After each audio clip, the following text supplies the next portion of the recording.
ঠিক আছে, তো আমরা আজকের ক্লাসে চলে আসলাম। আমরা এটা আমাদের সেকেন্ড ক্লাস। আপনাদেরকে অলরেডি ক্লাসে রুটিন দেওয়া হয়েছে গ্রুপের মধ্যে, আশা করি সেটা পেয়েছেন।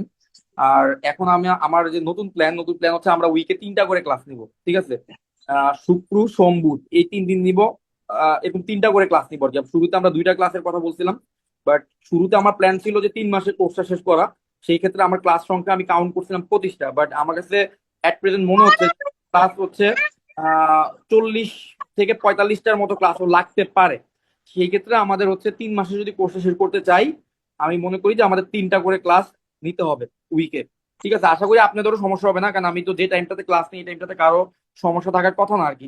ইন কেস কারো টিউশন যদি থাকে সেটা ভিন্ন বিষয়, বাট ইন জেনারেল সমস্যা হওয়ার কথা না আর কি এই টাইমটাতে।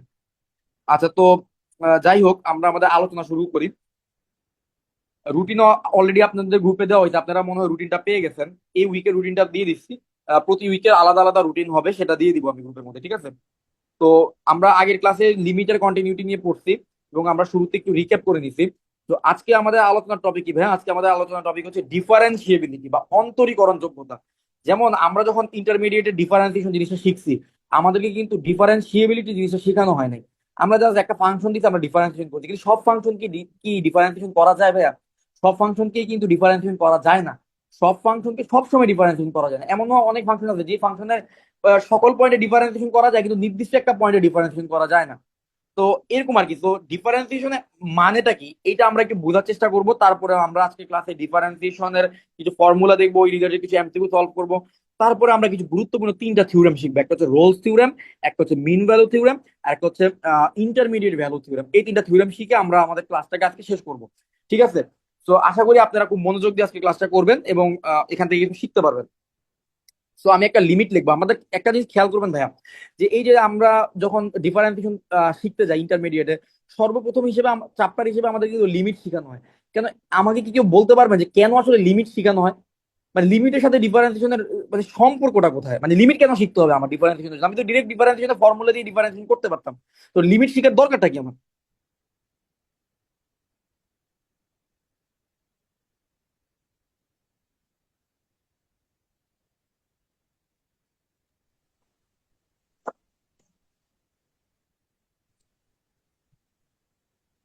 ভাই মূল নিয়মে প্রমাণ করার জন্য কি? হ্যাঁ, এখন একটা জিনিস দেখেন ভাই, আমাদের কাছে বর্তমানে ডিফারেন্সিয়েশনের ফর্মুলা আছে, আমরা ডিরেক্ট ফর্মুলা দিয়ে অঙ্কটা করে ফেলতেছি। এখন নিউটন সাহেব যখন ডিফারেন্সিয়েশনের ফর্মুলাগুলো আবিষ্কার করছেন, তখন তিনি কি আসলে ডিফারেন্সিয়েশনের ফর্মুলা দিয়ে অঙ্কগুলা করছেন, নাকি মূল নিয়মে অঙ্কগুলা করে আনছেন? তিনি অবশ্যই মূল নিয়মে জিনিসগুলাকে ডিফারেন্সিয়েশন গুলাকে প্রমাণ করছেন। এখন মূল নিয়মে প্রমাণ করতে গেলে তো আমাদের লিমিটের সাহায্য নেওয়া লাগে। মূল নিয়মে তো আপনি লিমিটের সাহায্য ছাড়া ডিফারেন্সিয়েশন করতে পারবেন না।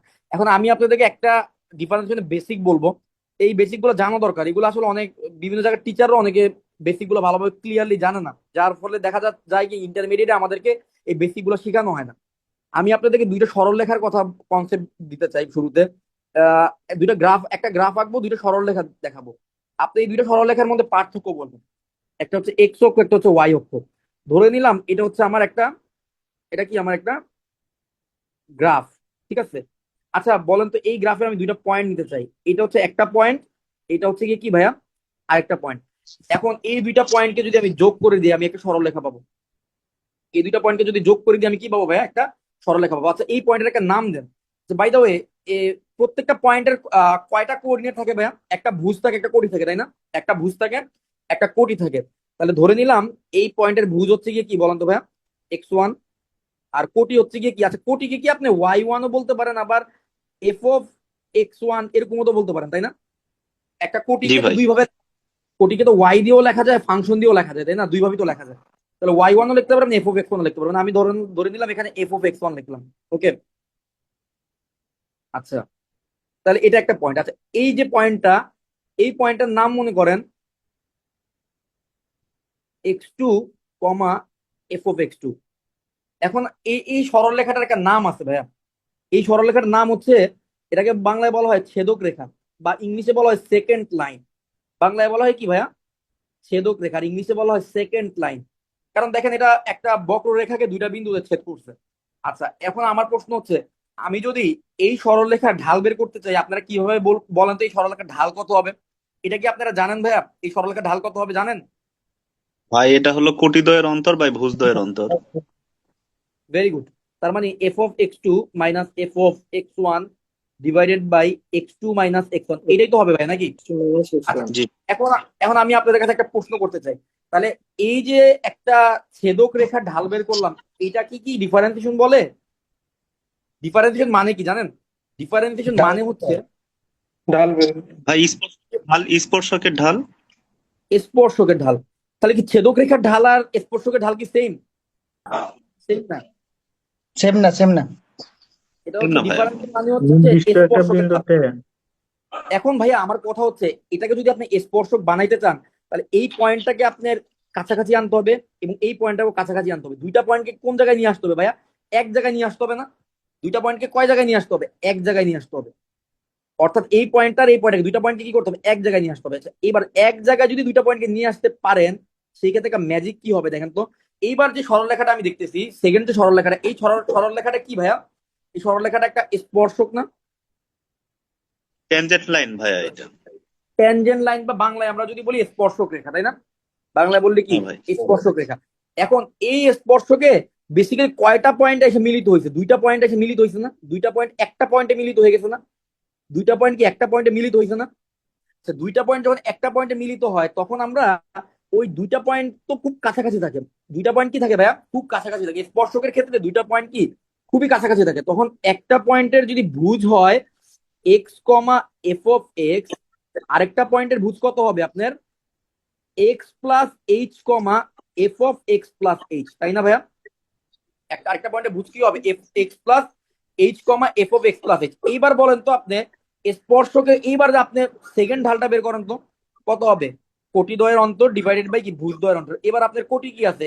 F of x plus h minus f of x. আর ভুজ কি আছে ভাইয়া বলেন তো? X plus h minus x না ভাইয়া? এক্স প্লাস জি এইচ মাইনাস এক্স না? এখন আপনি দেখেন তো, এক্স আর এক্স যদি কাটাকাটি চলে যায়, নিচে শুধুমাত্র এইচ থাকে। এখন আমার প্রশ্ন হচ্ছে, এই যে জিনিসটা এখানে কয়টা পয়েন্টের সাথে ঢালটা বের করলাম? দুইটা পয়েন্টের সাথে ঢালটা বের করলাম, কিন্তু এই দুইটা পয়েন্টকে আমি কয়টা পয়েন্ট বানাইতে চাচ্ছি বলেন তো ভাইয়া? দুইটা পয়েন্টকে আমি একটা পয়েন্ট বানাইতে চাচ্ছি না? আর দুইটা পয়েন্টকে যদি আপনি একটা পয়েন্ট বানাইতে চান, তাহলে এই দুইটা পয়েন্টের মধ্যে পার্থক্যটা কত কত পরিমাণ পার্থক্য আছে ভাইয়া?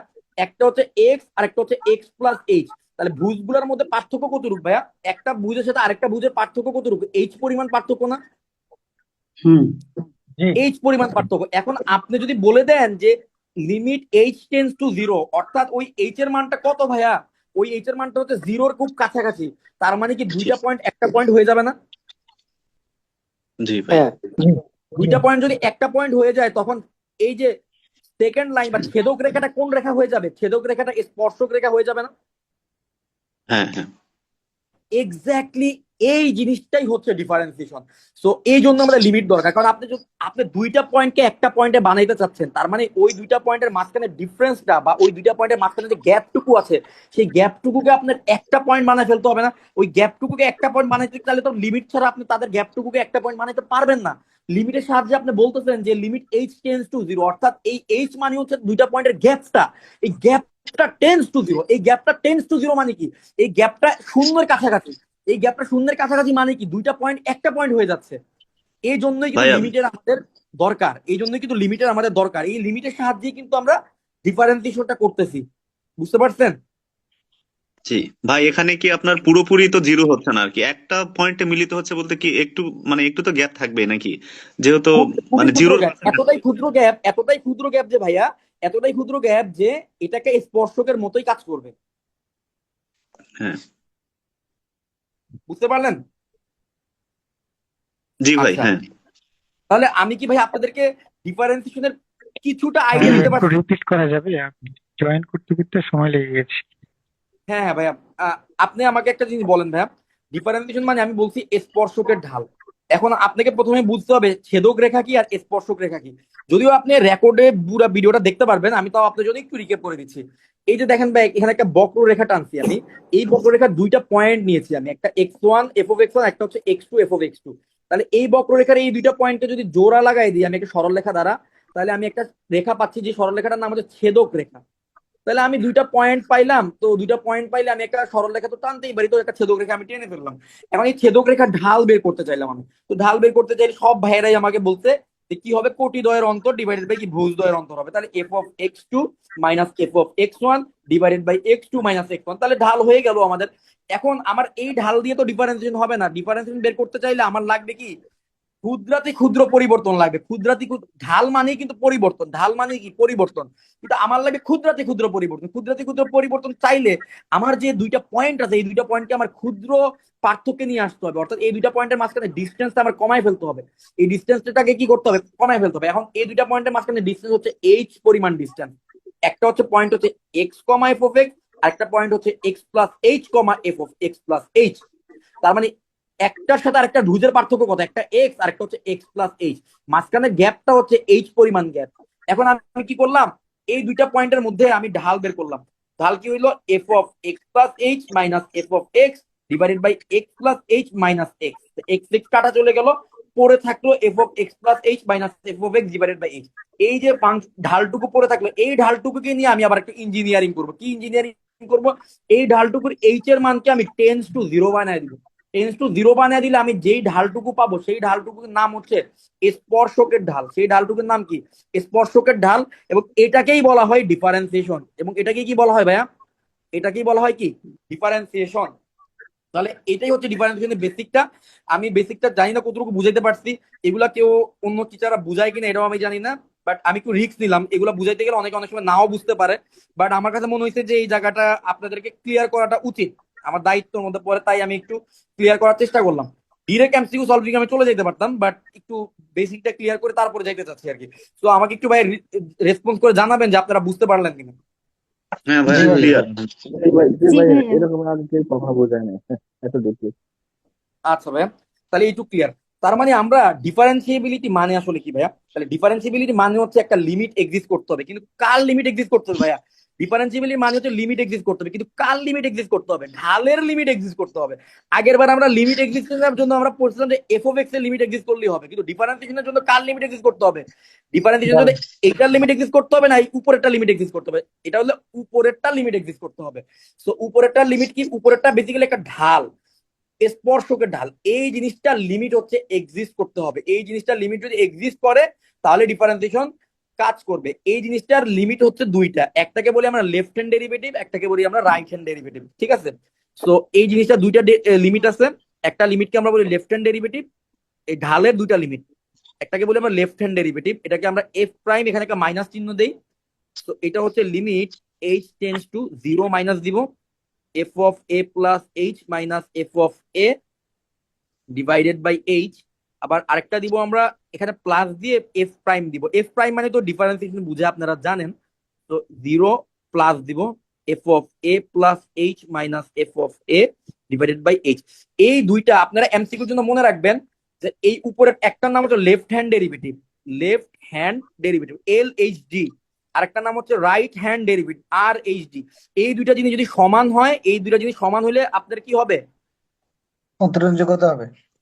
ওই বিন্দুতে অন্তরীকরণযোগ্য, ওই বিন্দুতে অন্তরীকরণযোগ্য। অন্তরীকরণ যোগ্য। তাহলে আমরা left hand derivative right hand derivative সমান হলে আমরা কি হবে, ওই বিন্দুতে অন্তরীকরণ যোগ্য হবে। তাহলে এইটাই ছিল হচ্ছে আমাদের অন্তরীকরণ যোগ্যতার বেসিক আলোচনাটুকু। সো এটা হচ্ছে আমরা মোটামুটি একটু বোঝার চেষ্টা করলাম। এখন আমরা অন্তরীকরণ যোগ্য থেকে একটা জিনিস একটু বোঝার চেষ্টা করব। কোনো একটা ফাংশন যদি ডিফারেন্সিয়েবল হয়, মানে অন্তরীকরণ যোগ্য হয়, তাহলে আমি তার ব্যাপারে একটা কথা বলতে পারি। এখান থেকে এমসিকিউ আসতে পারে, ডিফারেন্সিয়েবিলিটি ম্যাথমেটিক্সে এই একটা সাইন আছে, এই সাইনটাকে বলা ইমপ্লাইজ সাইন। অর্থাৎ ডিফারেন্সিয়েবিলিটি যদি হয় তাহলে কি হবে, কন্টিনিউটি অটোমেটিক হবে। কোন একটা ফাংশন যদি ডিফারেন্সিয়েবল হয় তাহলে সেই ফাংশনটাতে কন্টিনিউয়াস, এটা আপনার আর প্রমাণ করার দরকার নেই, সেটা অটোমেটিক কন্টিনিউয়াস। কিন্তু আমাকে বলেন তো, কোন একটা ফাংশন যদি কন্টিনিউয়াস হয় তাহলে কি সে ডিফারেন্সিয়েবল হবে? না ভাইয়া, সবসময় হবে না। নাও হতে পারে, তাই না, নাও হতে পারে। হ্যাঁ। তাহলে এই জিনিসটা, এই যে ক্রস চিহ্ন দিয়ে দিচ্ছি, এই জিনিসটা কিন্তু সত্য নাও হতে পারে, কিন্তু এই জিনিসটা অবশ্যই সত্য হবে। ডিফারেন্সিয়েবল হলে অবশ্যই কন্টিনিউটি হোল্ড করবে, এটা অবশ্যই সত্য হবে, ঠিক আছে। কিন্তু কন্টিনিউটি হলে ডিফারেন্সিয়েবিলিটি নাও হতে পারে। এখন ভাইয়া আমরা তো বুঝে গেলাম যে ডিফারেন্সিয়েবিলিটির জন্য কি শর্ত, লেফট হ্যান্ড ডেরিভেটিভ আর রাইট হ্যান্ড ডেরিভেটিভ সমান হইতে হবে। তাহলে আমরা বেসিকটুকু বুঝে গেলাম, এবং আমরা এটাও বুঝলাম যে ডিফারেন্সিয়েবল যদি কোনো একটা ফাংশন হয় তাহলে সে ফাংশন অটোমেটিক কন্টিনিউয়াস হয়ে যাবে। তাহলে আমরা এটাও বুঝে গেলাম। কন্টিনিউয়াস হলে ডিফারেন্স হবে না। এখন আমরা দেখবো কোন কোন কেসে একটা ফাংশন নন ডিফারেন্সিয়েবল হয়। ভাইয়া যারা আপনি একটু মাইক্রোফোনটা অফ রাখেন ভাইয়া, অন্যদের ডিস্টার্ব হচ্ছে ভাই প্লিজ।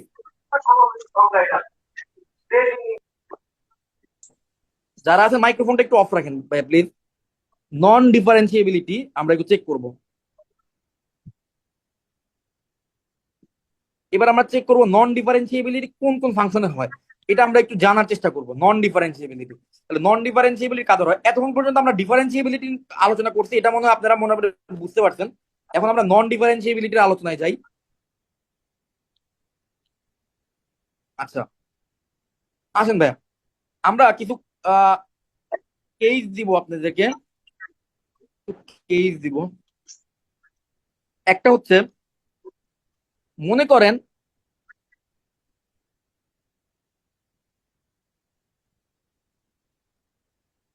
কোন বিন্দুতে ফাংশন বিচ্ছিন্ন। বিচ্ছিন্ন মানে কি ভাইয়া? ডিসকন্টিনিউয়াস। একটা ফাংশন যদি ডিসকন্টিনিউয়াস হয় তাহলে 100% সে ডিফারেন্সিয়েবল না, এটা চেক। ঠিক আছে, এটা একটা পয়েন্ট, ডিফারেন্সিয়েবিলিটি চেক করার একটা পয়েন্ট। যদি দেখেন লেফট হ্যান্ড ডেরিভেটিভ আর রাইট হ্যান্ড ডেরিভেটিভ সমান না, তাহলে ডিফারেন্সিয়েবল না, শেষ, আর কিছু বলার দরকার নেই। যদি দেখেন ফাংশনের কর্নার পয়েন্ট আছে, কর্নার পয়েন্ট থাকলে ডিফারেন্সিয়েবল না। কর্নার পয়েন্ট কি ভাইয়া? F of x is equal two modulus x এর একটা ফাংশন। আপনারা কি কেউ মডুলাস এক্স এর গ্রাফটা দেখছেন? মডুলাস এক্স এর ফাংশনের গ্রাফটা কেউ দেখছেন? ভি আকৃতির, ভি আকৃতির। জি ভাই। ভি আকৃতির হয় না ভাইয়া? এই যে এরকম আকৃতির হয় না? আচ্ছা, এই ভি আকৃতির মধ্যে কোণা আছে কোন জায়গায় বলেন তো? কোন পয়েন্টটাতে কোণা আছে? মূল বিন্দু। একবারে মূল বিন্দুতে। তার মানে modulus x, x is equal to 0 বিন্দুতে কি হবে না ভাইয়া? ডিফারেন্সিয়েবল, অন্তরীকরণ। অন্তরীকরণ যোগ্য হবে না। তাহলে কোনো একটা ফাংশন যদি কোনা পয়েন্ট পান বা কোনা পান, তাহলে সেটা কি হবে না ভাইয়া? ডিফারেন্সিয়েবল হবে না। এরপর আপনারা দেখবেন যে আরেকটা জিনিস চেক করবেন নন ডিফারেন্সিয়েবিলিটির জন্য, যদি হওয়ার ক্লাস কারণটা একটু পয়েন্ট, বলবেন? হ্যাঁ না হওয়ার কারণটা একটু। আচ্ছা, না হওয়ার কারণটা আমি আপনাকে বলি। আচ্ছা আপনি একটা কথা বলেন তো আমাকে, ডিফারেন্সিয়েশন যদি আপনি করতে চান তাহলে আপনাকে ভাইয়া কি করতে হবে? একটা ট্যানজেন্ট রাখতে হবে না? যে কোনো একটা পয়েন্টে, যেই পয়েন্টে ডিফারেন্সিয়েশন করতে চান সেই পয়েন্টে একটা ট্যানজেন্ট রাখতে হবে, তাই না ভাইয়া? জি। ধরেন এই পয়েন্ট, আচ্ছা ধরেন এটা একটা ফাংশনের গ্রাফ, ধরেন এটা একটা বক্ররেখা। এই বক্ররেখার এই পয়েন্টে কয়টা টেনজেন্ট রাখতে পারবেন আপনি বলেন তো? বা এখানে আম, একটাই। একটাই যাবে, একটাই। এরকম একটাই যাবে, এই একটার বাইরে কিন্তু আর যাবে না, এই একটাই যাবে। এখন ডিফারেন্সিয়েশন হইতে গেলে আপনার ট্যানজেন্ট আঁকা লাগবে একটা। কয়টা ট্যানজেন্ট আঁকা লাগবে? একটা। এখন এই কোনা পয়েন্ট যখন থাকে তখন ট্যানজেন্ট আঁকা যায় ইনফাইনাইট। এই কোনা পয়েন্টে আপনি এই বরাবর একটা ট্যানজেন্ট রাখতে পারবেন, এই বরাবর একটা ট্যানজেন্ট রাখতে পারবেন, এই বরাবর একটা ট্যানজেন্ট রাখতে পারবেন, এই বরাবর। তার মানে কি ট্যানজেন্ট কি ইউনিক হইলো না ইনফাইনাইটলি মেনি হয়ে গেল? ইনফাইনাইটলি মেনি হয়ে গেল। তো এই ক্ষেত্রে আসলে আপনি স্পর্শকে আঁকতে পারতেছেন না, ইউনিক কোন স্পর্শকে আঁকতে পারতেছেন না। তো ডিফারেন্সিয়েশন বা ঢালটা বের করবেন কেমনে? বুঝছেন? ও হ্যাঁ, ক্লিয়ার। ওকে। আর যদি দেখেন কাস পয়েন্ট আছে অথবা ভার্টিক্যাল ট্যানজেন্ট আছে, কাস পয়েন্ট বা ভার্টিক্যাল ট্যানজেন্ট, আপনারা কিন্তু এই এক্সাম্পলটা খুব ভালোভাবে মনে রাখবেন। এই যে f of x is modulus x, F of x is equal two modulus x কোন পয়েন্টে ডিফারেন্সিয়েবল না? 0 পয়েন্টে। এক্স ইজ ইকুয়াল টু 0 পয়েন্টে ডিফারেন্সিয়েবল না। এটা কিন্তু খুব ভালোভাবে মনে রাখবেন, এটা মনে রাখার মতো একটা এমসিকিউ, এটা পরীক্ষা আসতে পারে। আর এটা মনে রাখবেন, লেফট হ্যান্ড ডেরিভেটিভ আর রাইট হ্যান্ড ডেরিভেটিভ সমান না হলে ডিফারেন্সিয়েবল না, এটা মনে রাখবেন। আর কন্টিনিউয়াস যদি না হয় তাহলে তো ডিফারেন্সিবিলিটি হওয়ার কোনো প্রশ্নই আসে না। আপনি যদি ক্লাস 2 পাস না করেন, 3 এর স্টুডেন্ট তো আপনার জীবনও হইতে পারবে না, তাই না? তো কন্টিনিউটি হচ্ছে আগের ধাপ আর ডিফারেন্সিবিলিটি হলো পরের স্টেপ বা পরের ধাপ।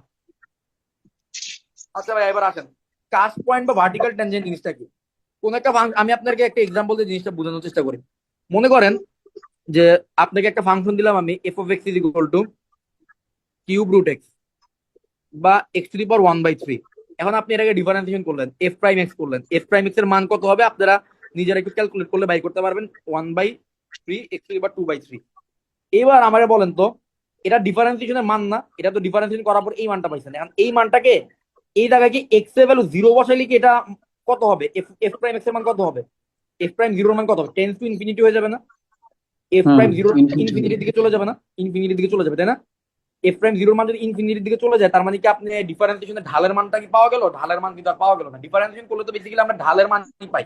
সো এখানে কিন্তু আমরা ঢালের মানটা পাচ্ছি না। ঢালের মান যেহেতু আপনি পাচ্ছেন না তার মানে হচ্ছে এই জায়গায় একটা ভার্টিক্যাল ট্যানজেন্ট পাওয়া গেছে, এবং ইনফিনিটি যেহেতু হয়ে গেছে তখন ভার্টিক্যাল ট্যানজেন্ট পাওয়া গেছে। কারণ দেখেন কোন কোন সরলরেখার ঢাল হচ্ছে ইনফাইনাইট, এটা আপনি জানেন অবশ্যই। আমরা যদি একটা এক্স অক্ষ ওয়াই অক্ষ আঁকি, এক্স অক্ষের সমান্তরাল একটা সরলরেখার ঢাল কত ভাইয়া? ঢাল হচ্ছে 0। 0 এক্স অক্ষের সমান্তরাল কোন সরলরেখার ঢাল কত ভাইয়া? 0। আচ্ছা, 0 ওয়াই 0 অক্ষের সমান্তরাল কোন সরলরেখার ঢাল কত কি ভাইয়া? অনির্ণ ইনফাইনাইট। Online 90 degree. ঠিক আছে, এটা এটা এটা এটা যদি 90 ডিগ্রিতে আছে তো 1090 ডিগ্রি ঢাল মানে কি ভাইয়া? ঢাল মানে টেন থিটা না? ঢাল মানে কিন্তু টেন থিটা। তো থিটা এখানে থিটার ভ্যালু 90 ডিগ্রি হয়ে গেলে তখন হচ্ছে আপনার কি হয়ে যাবে? ঢাল হচ্ছে ইনফাইনাইট হয়ে যাবে। সো ভার্টিক্যাল ট্যানজেন্ট এখানে চলে আসছে। এটাকে বলা হয় যে এই ধরনের ফাংশন, যে ফাংশনগুলোকে ডিফারেন্সিয়েশন করার পরে এক্সটা নিচে চলে আসবে, এই ধরনের ফাংশন কন্টিনিউয়াস হতে পারে, বাট এই ধরনের ফাংশনকে এক্স ইজ ইকুয়াল টু 0 পয়েন্টে ডিফারেন্সিয়েবল হবে না। বাকি পয়েন্টে ডিফারেন্সিয়েবল হতে পারে, but x is equal to 0 পয়েন্টে কি হবে না ভাইয়া? এক্স ইজ ইকুয়াল টু 0 পয়েন্টে ডিফারেন্সিয়েবল হবে না। এক্স ইজ ইকুয়াল টু 0 পয়েন্টে কি হবে না? ডিফারেন্সিয়েবল হবে না। তাহলে এই হচ্ছে কি বেসিক। তাহলে আমি আপনাদেরকে ডিফারেন্সিয়েবিলিটির বিষয়গুলো কি বুঝাইতে পারলাম? সোফার আপনাদের কোনো প্রশ্ন আছে কিনা? এবার আপনারা প্রশ্ন করতে পারেন। যদি প্রশ্ন না থাকে আমরা এমসিকিউ সলভ করবো। ভাই একটু আমার একটু বেসিকটা একটু ক্লিয়ার না হচ্ছে যে ডিফারেন্সিবিলিটি আর হচ্ছে কন্টিনিউটি এটা হবে, আবার হ্যাঁ, কন্টিনিউটি ডিফারেন্সিয়েট হবে না, এটা একটু এক্সাম্পল দিয়ে একটু বুঝিয়ে দিলে ভালো। যেমন আপনি একটা জিনিস, একটা এক্সাম্পল দেখি, F of x is equal two modulus x. ঠিক আছে, এই ফাংশনটার গ্রাফ যদি আপনি দেখেন, এটা আমি অলরেডি আঁকছি, সরি এটাকে আমি আমি ওইখান থেকে দেখাই। দেখেন তো, f of x is equal two modulus x, এটা এই ফাংশনটা যদি আপনি গ্রাফটা দেখেন, গ্রাফের মধ্যে কি কোনো মানে গ্যাপ আছে কিনা? মানে এর গ্রাফ দেখলে কিন্তু চিনা যায় কন্টিনিউয়াস নাকি ডিসকন্টিনিউয়াস। দেখেন তো এই ফাংশনটার মধ্যে কি কোনো এমন আছে যে এখানে একটু আছে আবার এখানে একটু, মাঝখানে একটা গ্যাপ, এরকম কি কোনো গ্যাপ আছে নাকি একসাথে ফাংশনটা না আঁকা না হয়েছে? তাহলে এই ফাংশনটা কি একটা কন্টিনিউয়াস ফাংশন না বলেন তো ভাইয়া?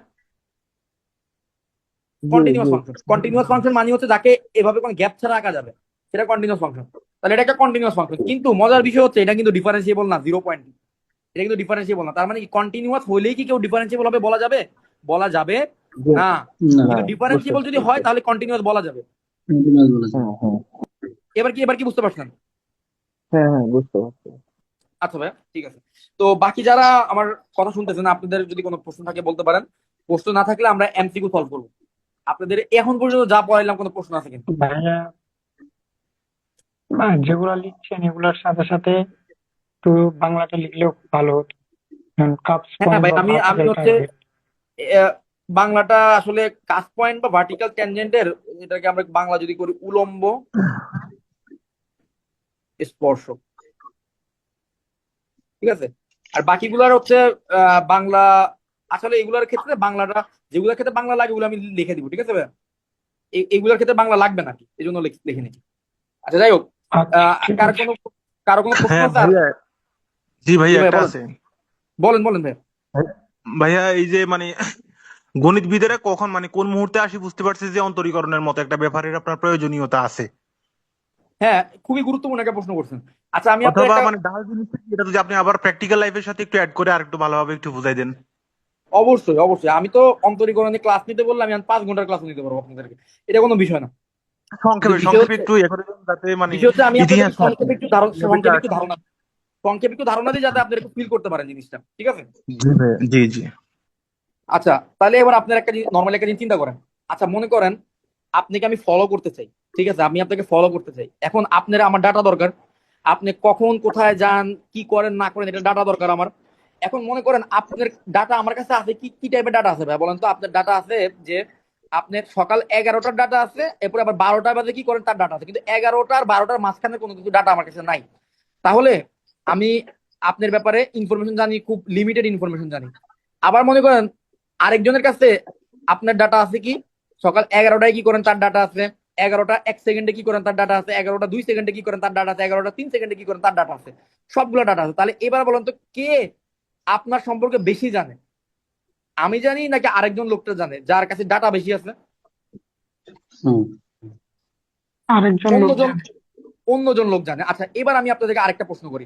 মনে করেন একটা গাড়ি, আহ গাড়ির হচ্ছে আপনি কি জানেন যে গাড়িটা হচ্ছে 40 কিলোমিটার পার আওয়ার বেগে চলতেছে। একটা গাড়ি কি 40 কিলোমিটার পার আওয়ার বেগে চলতেছে? কত কিলোমিটার পার আওয়ার বেগে ভাই? 40 কিলোমিটার পার আওয়ার বেগে চলতেছে গাড়িটা। আচ্ছা, আমাকে বলেন তো, এটা তো তার একটা গড় বেগ, তাই না? এটা তার একটা কি গড় বেগ না? এটা তার একটা গড় বেগ। হ্যাঁ, এটা তার একটা গড় বেগ। অর্থাৎ এর মানে কি এইটা যে সকাল 11টায়ও তার বেগ 40 কিলোমিটার পার আওয়ার ছিল, 11টা 1 মিনিটও তার বেগ 40 কিলোমিটার পার আওয়ার ছিল? এটার মানে কি এরকম? এটার মানে কিন্তু এরকম না। তার কিন্তু প্রতি সেকেন্ডে সেকেন্ডে তার বেগের মান কিন্তু চেঞ্জ হয়েছে। কোনো সময় তার 40 হয়ে গেছে, পরিবর্তন। কোনো সময় তার 42 হয়ে গেছে, কোনো সময় তার 50 হয়ে গেছে, কোনো সময় তার 30 নেমে গেছে। ঠিক আছে, এরকম হয়েছে। তো ডিফারেন্সিয়েশন যেটা করে সেটা আপনাকে প্রতি সেকেন্ডের সেকেন্ডের ডাটা আপনাকে দিবে। ডিফারেন্সিয়েশনের সাহায্যে মানুষের পরিবর্তন আপনি জানতে পারবেন। বেগ মানে কি ভাইয়া? বেগ মানে হচ্ছে স্মরণের পরিবর্তন। বেগ মানে কি ভাই? স্মরণের পরিবর্তন। এখন ডিফারেন্সিয়েশনের সাহায্যে ম্যাথমেটিশিয়ানরা প্রতিটা সেকেন্ডে সেকেন্ডের বেগের স্মরণের পরিবর্তন জানতে পারলো।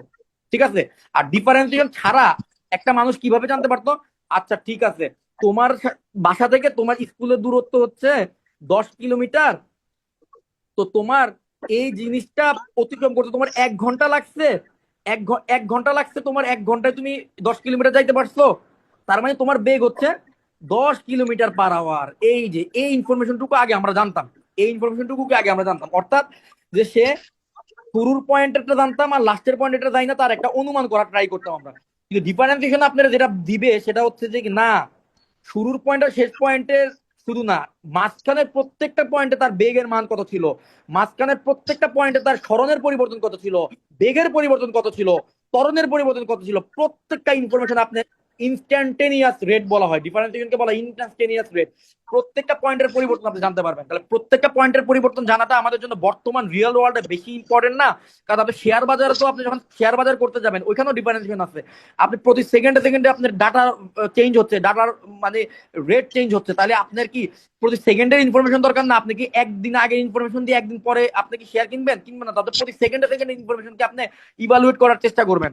তাহলে ডিফারেন্সিয়েশন হচ্ছে আপনাকে এই জায়গাতে হেল্প করে, প্রতিটা সেকেন্ডের ডিটেলস আপনাকে দেয়, প্রতিটা সেকেন্ডের পরিবর্তনের হার আপনাকে দেয়। আর আগে যে পরিবর্তনটা আমরা পাইতাম সেটা হচ্ছে কি গড় পরিবর্তন। গড় পরিবর্তন বের করতে পারতাম না ডিফারেন্সিয়েশন ছাড়া। কিন্তু ডিফারেন্সিয়েশনের সাহায্যে আমরা যে পরিবর্তনটা বের করতে পারি সেই পরিবর্তনটা হচ্ছে প্রতি সেকেন্ডের মিলি সেকেন্ডের পরিবর্তন। কারণ ডিফারেন্সিয়েশনে আমরা লিমিট বের করি কি, limit h tends to zero, অর্থাৎ জিরোর খুব কাছাকাছি সময়ের জন্য আমরা পরিবর্তন বের করি। জিরোর খুব কাছাকাছি সময়ের পরিবর্তন মানে কিন্তু প্রতি সেকেন্ডে সেকেন্ডের পরিবর্তন। এই জন্য আমাদের ডিফারেন্সিয়েশনটা রিয়েল ওয়ার্ল্ডের প্রত্যেকটা জায়গায় কাজে লাগে।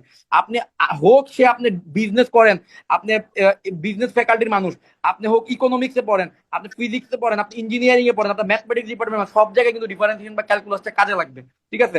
তো আমি কিছুটা আইডিয়া দেওয়ার চেষ্টা করলাম, আমি জানি না কতটুকু বুঝাতে পারছি। আপনারা বুঝছেন কিনা? জি ভাইয়া, হ্যাঁ অনেক হ্যাঁ সুন্দর বুঝছি। আচ্ছা ঠিক আছে, আসো তাহলে বলেন ভাই। হ্যাঁ। তাহলে আমরা গল্পে যাবো। ভাই একটা প্রশ্ন ছিল। হ্যাঁ ভাইয়া বলেন। সো ভাই লিমিট তো মূলত আমরা এই কাজে ব্যবহার করি যে যদি কোনো একটা ফাংশন কোনো বিন্দুতে অসংজ্ঞায়িত হয়, তো এখানে অন্তরীকরণ যোগ্যতা এই প্রমাণের ক্ষেত্রে কি কোথাও অসংজ্ঞায়িত হয়েছিল আমরা যে লিমিটটা ব্যবহার করলাম এখানে? এইখানে আমরা ভাইয়া ভাইয়া লিমিটের, হ্যাঁ আপনার কথাটা আমি বুঝতে পারছি, এটা ঠিক আছে, ওইটা একটা কারণ লিমিট বের করার। আরেকটা কারণ কি দেখেন তো, যখন আমরা এখানে আমরা কি করছি, এখানে আমরা একটা ঢাল বের করছি। ওই ঢালের মধ্যে আমরা যেটা করছি, আমরা চাচ্ছিলাম যে ঢালের যে দুইটা পয়েন্ট, ওই দুইটা পয়েন্টের পার্থক্যটা খুব ক্ষুদ্র হোক। তো পার্থক্যটা ক্ষুদ্র করতে চাইলে আমাকে কি করতে হবে, পার্থক্যের মাঝখানে গ্যাপটাকে আমার জিরো জিরো করতে হবে। কিন্তু আমি তো আবার এক্স্যাক্টলি জিরো বানিয়ে দিতে পারবো না, এক্স্যাক্টলি জিরো বানাইলেও তো সমস্যা। তো তখন আমরা লিমিটের সাহায্যে বললাম যে এটা টেন্স টু জিরো, বা এটা এক্স্যাক্টলি জিরো না, এটা টেন্স টু জিরো।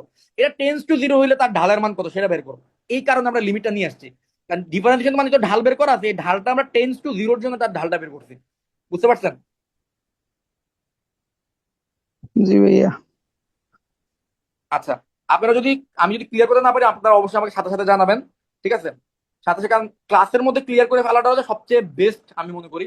কারণ আপনারা ক্লাসের পরে আপনারা নিজেরা চিন্তা করতে থাকলে আরো বেশি কনফিউজ হবেন। তো ক্লাসের মধ্যে যদি জিনিসটা আমাকে জিজ্ঞেস করে ক্লিয়ার করে ফেলেন সবচেয়ে বেস্ট হবে আর কি। তো যাই হোক ভাইয়ারা, আসেন আমরা একটু কিছু এমসিকিউ সলভ করি। আসেন আমাকে দেখি বলেন তো, একে একে আমাকে অ্যান্সার গুলো বলেন। 1 নম্বরের অ্যান্সারটা কত হবে? আপনাদের যতটুকু বেসিক দেওয়া হয়েছে ওই বেসিকের বেসিসে বলেন। ডান, বামো ডান ভাই, বি নাম্বার, বি। হ্যাঁ 3 নম্বর তো কারেক্ট, ঠিক আছে, কিন্তু এ কি কারেক্ট না? অন্তরীকরণের জন্য তো ফাংশনটা অবিচ্ছিন্ন হতে হয়, বাম ডেরিভেটিভ ডান ডেরিভেটিভ সমান হতে হয়। তিনটাই হবে ভাই, সব মানে তিনটাই হবে ভাই। তিনটাই হবে না ভাইয়া? তিনটাই হবে না ভাইয়া? হ্যাঁ, তিনটে তিনটাই ভাই। তিনটাই। আচ্ছা এবার আচ্ছা ভাইয়া আমি একটা কথা বলি, y is equal two modulus extra কোন বিন্দুতে অন্তরীকরণ যোগ্য ছিল না আপনাদের মনে আছে? কোন বিন্দুতে ঝামেলা ছিল? জিরো বিন্দুতে। জিরো জিরো তাহলে এবার বলেন তো এই y is equal two modulus x minus 2 কোন বিন্দুতে ঝামেলা থাকবে? 2 বিন্দুতে। টু বিন্দুতে বিন্দুতে, 2 হ্যাঁ। বিন্দুতে ঝামেলা থাকবে। তাহলে এবার এটার অ্যান্সারটা বলেন তো ভাইয়া। জিরো আসবে, এক্স এর মান জিরো আসবে। এক্স্যাক্টলি। তাহলে এবার বলেন তো এটার মান কত হবে? এই 2 নম্বরের অ্যান্সার কত হবে? ভাই বি নাম্বার। কি নাম্বার হবে ভাই? সি। সি হবে, সি সি। এটা কিন্তু অবিচ্ছিন্ন, মানে এটা কন্টিনিউয়াস ফাংশন, কিন্তু এটা অন্তরীকরণ যোগ্য নয়। এটা x ইজ ইকুয়াল টু 2 বিন্দুতে অন্তরীকরণ যোগ্য নয়, তাই না ভাইয়া? জি। হ্যাঁ হ্যাঁ, ক্লিয়ার। সবাই আমার সাথে মনে হয় একমত। আচ্ছা এবার 3 নম্বরটা বলেন তো ভাইয়া। x ইজ ইকুয়াল টু এই বিন্দু অন্তরীকরণ যোগ্য হয় তবে এটা কি হবে? যোগ্য হলে একটা ফাংশন যদি অন্তরীকরণ যোগ্য হয় মানে ডিফারেন্সিয়েবল হয়, তাহলে কি সেটা কন্টিনিউয়াস হয়ে যায় না, মানে অবিচ্ছিন্ন হয়ে যায় না? এ হবে, অবিচ্ছিন্ন এ হবে। 4 নম্বরটা বলেন তো ভাইয়া। আচ্ছা 4 নম্বরটা আমি বলি, আপনি যখন লেফট হ্যান্ড ডেরিভেটিভ বের করবেন তখন আপনার x ইজ ইকুয়াল টু 1 বিন্দুতে ডেরিভেটিভ বের করতে পারবেন। তাহলে limit x tends to 1 minus করবেন, 1 মাইনাস করে, অথবা আপনি h এর মাধ্যমে লিখতে পারেন। আচ্ছা বেসিক্যালি আপনাদের শর্টকাটটা বলে দিই। লেফট হ্যান্ড ডেরিভেটিভ বের করার টাইমে লিমিট তো হচ্ছে 1 থেকে হালকা ছোট হবে। তাহলে 1 থেকে হালকা ছোট হলে আপনি কোন ফাংশনটাকে ডিফারেন্সিয়েট করবেন ভাইয়া? x স্কয়ার কে ডিফারেন্সিয়েট করবেন না? জি জি। হুম। তাহলে x স্কয়ার কে ডিফারেন্সিয়েট করেন, আপনি পাচ্ছেন 2x। এবার 2x এর জায়গায় x ইজ ইকুয়াল টু 1 বসাই দিলে কত পাচ্ছেন? 2 পাচ্ছেন। আর রাইট হ্যান্ড ডেরিভেটিভের সময় x ইজ ইকুয়াল টু এই যে 2x মাইনাস 1 এটাকে ডিফারেন্সিয়েট করবে, এটাকে ডিফারেন্সিয়েট করেন কত পাচ্ছেন? 2 পাচ্ছেন। তাহলে লেফট হ্যান্ড ডেরিভেটিভ আর রাইট হ্যান্ড ডেরিভেটিভ দুইজনের মানই কত? 2 আসছে। তার মানে ফাংশনটা কি অন্তরীকরণ যোগ্য নাকি অন্তরীকরণ যোগ্য না? অন্তরীকরণ যোগ্য যোগ্য। অন্তরীকরণ যোগ্য অন্তরীকরণ যোগ্য, ভেরি গুড। আচ্ছা এবার বলেন x ইজ ইকুয়াল টু 0 পয়েন্টে মডুলাস x যেহেতু আছে তার মানে এটা x ইজ ইকুয়াল টু 0 পয়েন্টে অন্তরীকরণ যোগ্য না। তার মানে আর x ইজ ইকুয়াল টু 0 পয়েন্টে কি কোন পয়েন্ট বিদ্যমান? কর্নার পয়েন্ট বিদ্যমান না নাকি নাকি না? কর্নার পয়েন্ট কর্নার পয়েন্ট বিদ্যমান। সি নাম্বার হবে। কর্নার আচ্ছা আচ্ছা আচ্ছা একটু একটু দাঁড়ান, এখানে একটু আছে, একটু বিষয় আছে এখানে, বুঝছেন? এটা কিন্তু এখানে ঝামেলাটা কইছে জানেন? ওই যে অবিচ্ছিন্ন নয় এখানে। ভূমিকম্প হলো নাকি আবার? না, না না হয়নি। আতঙ্কে আছি ভাই দুপুরের পর থেকে। আচ্ছা যাই হোক, এই যে দেখেন y is equal two modulus x, এটা কিন্তু 0 পয়েন্টে অন্তরীকরণ যোগ্য না, কিন্তু মডুলাস x এর সাথে যখন আপনাকে x গুণ দিয়ে দিবেন তখন কিন্তু সেটা আবার অন্তরীকরণ যোগ্য হয়ে যাবে। কিভাবে হবে আমি সেটাই দেখাই দিচ্ছি আপনাদের, ঠিক আছে? কিভাবে হবে কি সেটাই দেখাই দিচ্ছি। মডুলাস x এর মান কত হয় জানেন আপনারা? মডুলাস x এর মান হয় x হয় অথবা কি হয় মাইনাস x হয়। x হয় যখন হচ্ছে x greater than equal to 0 আর মাইনাস x হয় যখন x less than 0। Less than তার মানে x ইন্টু মডুলাস x এটার মান কত হয়ে যাবে? একবার হবে x স্কয়ার যখন x greater than equal to 0, আরেকবার হবে মাইনাস x স্কয়ার যখন x লেস দেন 0, তাই না? এবার আপনি x স্কয়ার কে ডিফারেন্সিয়েশন করেন তো, x স্কয়ার কে ডিফারেন্সিয়েশন করলে কত পাবেন? 2x। 2x। এবার x এর জায়গায় 0 বসায় দেন, কত পাবেন? 0। মাইনাস x এর উপরে ডিফারেন্সিয়েশন করলে কত পাবেন? Minus 2x। এবার 0 বসায় দেন, কত পাবেন? 0। জি তাহলে left hand derivative right hand derivative মিললো। জি। হ্যাঁ। জি কিন্তু শুধু যদি মডুলাস x কে ডিফারেন্সিয়েশন করেন, আপনি দেখেন তো x কে ডিফারেন্সিয়েশন করেন কত পাবেন? 1। মাইনাস x কে ডিফারেন্সিয়েশন করেন কত পাবেন? -1। 1 আর মাইনাস মিললো? 1 আর মাইনাস কি মিললো? দেখেন আমরা যেটা গ্রাফিক্যালি আমি আপনাকে বলছিলাম যে কর্নার পয়েন্ট বিদ্যমান গ্রাফিক্যালি, সেটাও কিন্তু আমরা গ্রাফিক্যালি ছাড়া আমরা কিন্তু ম্যাথমেটিক্যালিও কিন্তু দেখতেছি যে লেফট হ্যান্ড ডেরিভেটিভ আর রাইট হ্যান্ড ডেরিভেটিভ সমান হচ্ছে x ইনটু মডুলাস x এর জন্য, কিন্তু শুধু মডুলাস x এর জন্য কি সমান হচ্ছে না, তাই না? তার মানে y is equal two modulus x, এইটা কিন্তু ডিফারেন্সিয়েবল না, কিন্তু y is equal to x into modulus x এটা কিন্তু ডিফারেন্সিয়েবল হয়ে যাবে। তাহলে আমি কি আপনাদেরকে বুঝাতে পারছি? জি ভাই, ক্লিয়ার। আচ্ছা এবার বলেন 6 নম্বরটা বলেন, কোন ফাংশনটি x ইজ ইকুয়াল টু 0 বিন্দুতে অন্তরীকরণ যোগ্য নয়? এটা আপনারা পারবেন, ইজি ইজি সি হবে। C number. C number. নম্বরটা কারেক্ট অ্যান্সার। আচ্ছা এবার বলো তো 7 নম্বরটা কি হবে? 0 বিন্দুতে ডি অ্যান্সার, পুরো একটু নয়। এটা অবিচ্ছিন্ন হয় ভাইয়া। অবিচ্ছিন্ন। মডুলাস ফাংশন অলওয়েজ অবিচ্ছিন্ন হয়, মডুলাস ফাংশন অলওয়েজ অবিচ্ছিন্ন হয়, কিন্তু অন্তরীকরণ যোগ্য এটা বি হবে না। হবে, বি ভাইয়া এতক্ষণ একটু বেজে আসছিল তো শোনা যায়নি। হ্যাঁ, আমি 7 নম্বর কোশ্চেনের অ্যান্সারটা জানতে চাচ্ছি। বি হবে, বি। বি হবে, অবিচ্ছিন্ন কিন্তু অন্তরীকরণ যোগ্য না। ঠিক আছে, এটা কিন্তু মডুলাস এক্স এটা কিন্তু অন্তরীকরণ যোগ্য হবে না, কিন্তু এটা আবার কিন্তু অবিচ্ছিন্ন, মানে কন্টিনিউয়াস। ঠিক আছে, জি জি জি, ভাইয়া হ্যাঁ। কিভাবে একটু বলবেন? হ্যাঁ হ্যাঁ, মডুলাস এক্স এর এটাকে আপনি ডিফারেন্সিয়েশন করেন ভাই, দেখেন তো কত পাবেন। 1/2 into root over modulus x না। এবার এটার মধ্যে এক্স এর মান কি 0 বসানো যাবে? এক্স এর মান 0 বসানো যাবে? ওই যে ভার্টিক্যাল টেনজেন্টের কথা বলছিলাম না, উলম্ব স্পর্শক, 0 বসালে ইনফিনিটি ইনফিনিটি চলে আসবে না? ইনফিনিটি চলে আসবে। হ্যাঁ, তাহলে তার মানে তো এটা অন্তরীকরণ যোগ্য না, কিন্তু এটা কিন্তু কন্টিনিউয়াস, এটা কিন্তু কন্টিনিউয়াস। ঠিক ভাইয়া আছে, জি জি, বুঝতে পারছি। হ্যাঁ বলেন, কেউ কিছু বলবেন? আচ্ছা, পরের এমসিকিউতে আসি আমরা। 8 নম্বরটা এমসিকিউটা একটু খেয়াল করেন। যদি এফ প্রাইম এ বিদ্যমান থাকে তবে কি কি হবে? লিমিট এফ অফ এক্স বিদ্যমান থাকে, f of x x is equal to a বিন্দুতে অবিচ্ছিন্ন হয়, left hand derivative right hand ডেরিভেটিভের সমান হয়, নাকি উপরের কি সবকটি, কোনটা হবে? হ্যাঁ, সব কয়টি হবে? কোটি হবে ভাইয়া। না না না, সি নম্বরটা হওয়ার কথা না, নাকি সব কয়টি হবে? না না, সব কয়টি হবে, সব কয়টি হবে, এটা সব কোটি তো সব কয়টি হবে, সব কয়টি হবে। ঠিক আছে ঠিক আছে, মানে এইটা তো হবেই, বাকিগুলোও হবে, বাকিগুলো অটোমেটিক সত্য হয়ে যাবে, তাই না? বাকিগুলো অটোমেটিক সত্য হয়ে যাবে। ঠিক আছে, আচ্ছা এবার 9 নম্বরটা বলেন দেখি, 9 ভাইয়া নম্বরটা একটু আমি পড়ি। আপনার পেজগুলো মানে দেখতে পারতেছি না। আচ্ছা, আমি একটু বাকিদের কাছে মতামত দিই। ভাইয়া বাকিরা কি দেখতে পাচ্ছেন? জি ভাইয়া, দেখতে পাচ্ছি, সমস্যা নেই। দেখা যাচ্ছে ভাইয়া। জি, আপু আপনি তাহলে একটু লিভ নিয়ে আবার একটু জয়েন করেন, এটা করতে পারেন। ঠিক আছে, তাহলে হয়তো বা কাজ করতে পারে। ভাইয়া এতক্ষণ যেগুলো করে আসছেন কিছু পাইনি।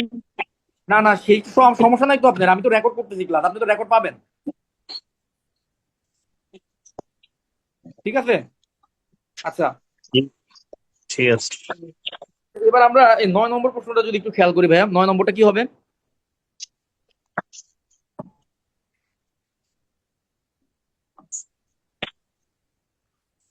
জিরো বিন্দুতে অন্তরীকরণ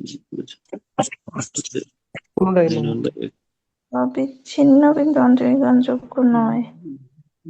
বুঝলেন? আমরা অন্তরীকরণ এই চেক করাটা, অন্তরীকরণ যোগ্য কি যোগ্য না এটা চেক করার জন্য আমাদের কিন্তু লিমিটের একটা ডেফিনেশন আছে, লিমিট দিয়ে চেক করতে পারি, কিন্তু ওটা দিয়ে করলে আমাদের টাইম বেশি লাগবে।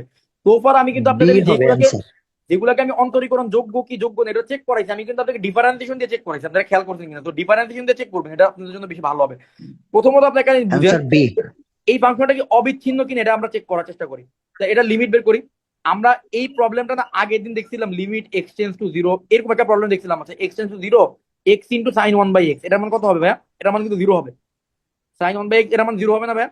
এটার মান লিমিটের মান যদি 0 হয়, আবার দেখেন ফাংশনের ভ্যালু কিন্তু দেওয়া আছে 0, এক্স ইজ ইকুয়াল টু 0 তে ফাংশনের ভ্যালু 0, তাহলে ফাংশনের ভ্যালু 0, লিমিটের ভ্যালু 0, তার মানে এটা অবিচ্ছিন্ন, এটা কনফার্ম। কিন্তু এটা কিন্তু অন্তরীকরণ যোগ্য হবে না, এটা কিন্তু অন্তরীকরণ যোগ্য। আপনি এটাকে ডিফারেন্সিয়েশন করেই দেখতে পারেন। এটাকে ডিফারেন্সিয়েশন করলে নিচে 1/x চলে আসবে, 1/x চলে আসবে, তো x এর মান 0 বসাতে পারবেন না, 0 বসালে ইনফিনিটি চলে আসবে। বুঝতে পারলেন? জি ভাইয়া। তাহলে এটা যাবে না। এবার আমি আপনাদের হ্যাঁ, এবার আমি আপনাদেরকে চেইন, এই এমসিকিউটা আমি আপনাদেরকে করাই দিচ্ছি, এটা আমি করাই নাই। চেইন রুলের বেসিকটা আমি আপনাদেরকে দিতে চাই। সেটা হচ্ছে এই এমসিকিউটাকে যদি খেয়াল করেন। কি নাম্বার? হ্যাঁ কি ভাইয়া? ডি নাম্বার হবে ভাইয়া। বি নম্বর, বি 9 এর বি। আর 10 এর অ্যান্সারের কথা বলতেছেন, 10 এর অ্যান্সার? জি জি জি, 10 বি হবে। হ্যাঁ, 10 এর অ্যান্সার হচ্ছে, কথা বলছি ভাই। 10 এরও বি হবে অ্যান্সার। বাট বিটা কিভাবে হবে সেটা আমি আপনাদেরকে একটু বেসিকটা বুঝাই। আমরা ধরেন চেইন রুল যখন আমরা নিজেরা শিখছি, তখন আমাদেরকে আমাদের টিচাররা বা বিভিন্ন বুয়েটের ভাইদের কাছে পড়ছি বা যাদের কাছে পড়ি, তারা আমাদেরকে বিভিন্ন ধরনের মানে আসল বেসিক আমাদেরকে দেয় নাই। ঠিক আছে, আসল বেসিক আমাদেরকে দেয় না। আসল বেসিকটা কি খেয়াল করে দেখেন। ওয়াই কার ফাংশন বলেন তো ভাইয়া? ওয়াই হচ্ছে ইউ এর ফাংশন। তাহলে ওয়াই কে আপনার ইউ এর সাপেক্ষে ডিফারেন্সিয়েশন করতে হবে। ওয়াই কে কার সাপেক্ষে ডিফারেন্সিয়েশন করতে হবে? ইউ এর সাপেক্ষে ডিফারেন্সিয়েশন করতে হবে। ইউ কার ফাংশন ভাইয়া? ইউ হচ্ছে এক্স এর ফাংশন। ইউ কে কার সাপেক্ষে ডিফারেন্সিয়েশন করতে হবে? ইউ কে এক্স এর সাপেক্ষেই ডিফারেন্সিয়েশন করতে হবে। এবার আপনাকে আমি বললাম তুমি ওয়াই কে এক্স এর সাপেক্ষে ডিফারেন্সিয়েশন করে দেখাও। আপনি বলবেন ভাই আমি তো ওয়াই কে এক্স এর সাপেক্ষে ডিফারেন্সিয়েশন করতে পারি না। এখন ম্যাথমেটিশিয়ানটা বলবে না তোমাকে তো করতেই হবে কাজ। তাহলে আপনি কি করবেন? আপনি কি করবেন? ওয়াই কে এই ডিস্টার্ব গুলো করলে তো সমস্যা আপু। কি জানি কথা ভাই বল ইমদাদুল আপনি এমন করতেছেন বন্ধ করে দেন। একটু মাইক্রোফোনটা অফ রাখেন ভাইরা, ঠিক আছে? মাইক্রোফোনটা একটু অফ রাখেন, আমার একটু ক্লাস নিতে সমস্যা হচ্ছে।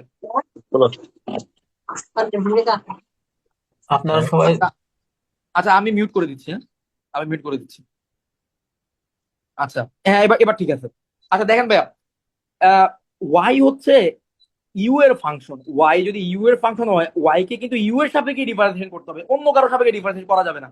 ইউ হচ্ছে এক্স এর ফাংশন, ইউ কে এক্স এর সাপেক্ষে ডিফারেন্সিয়েশন করতে হবে, অন্য কারো সাপেক্ষে করা যাবে না।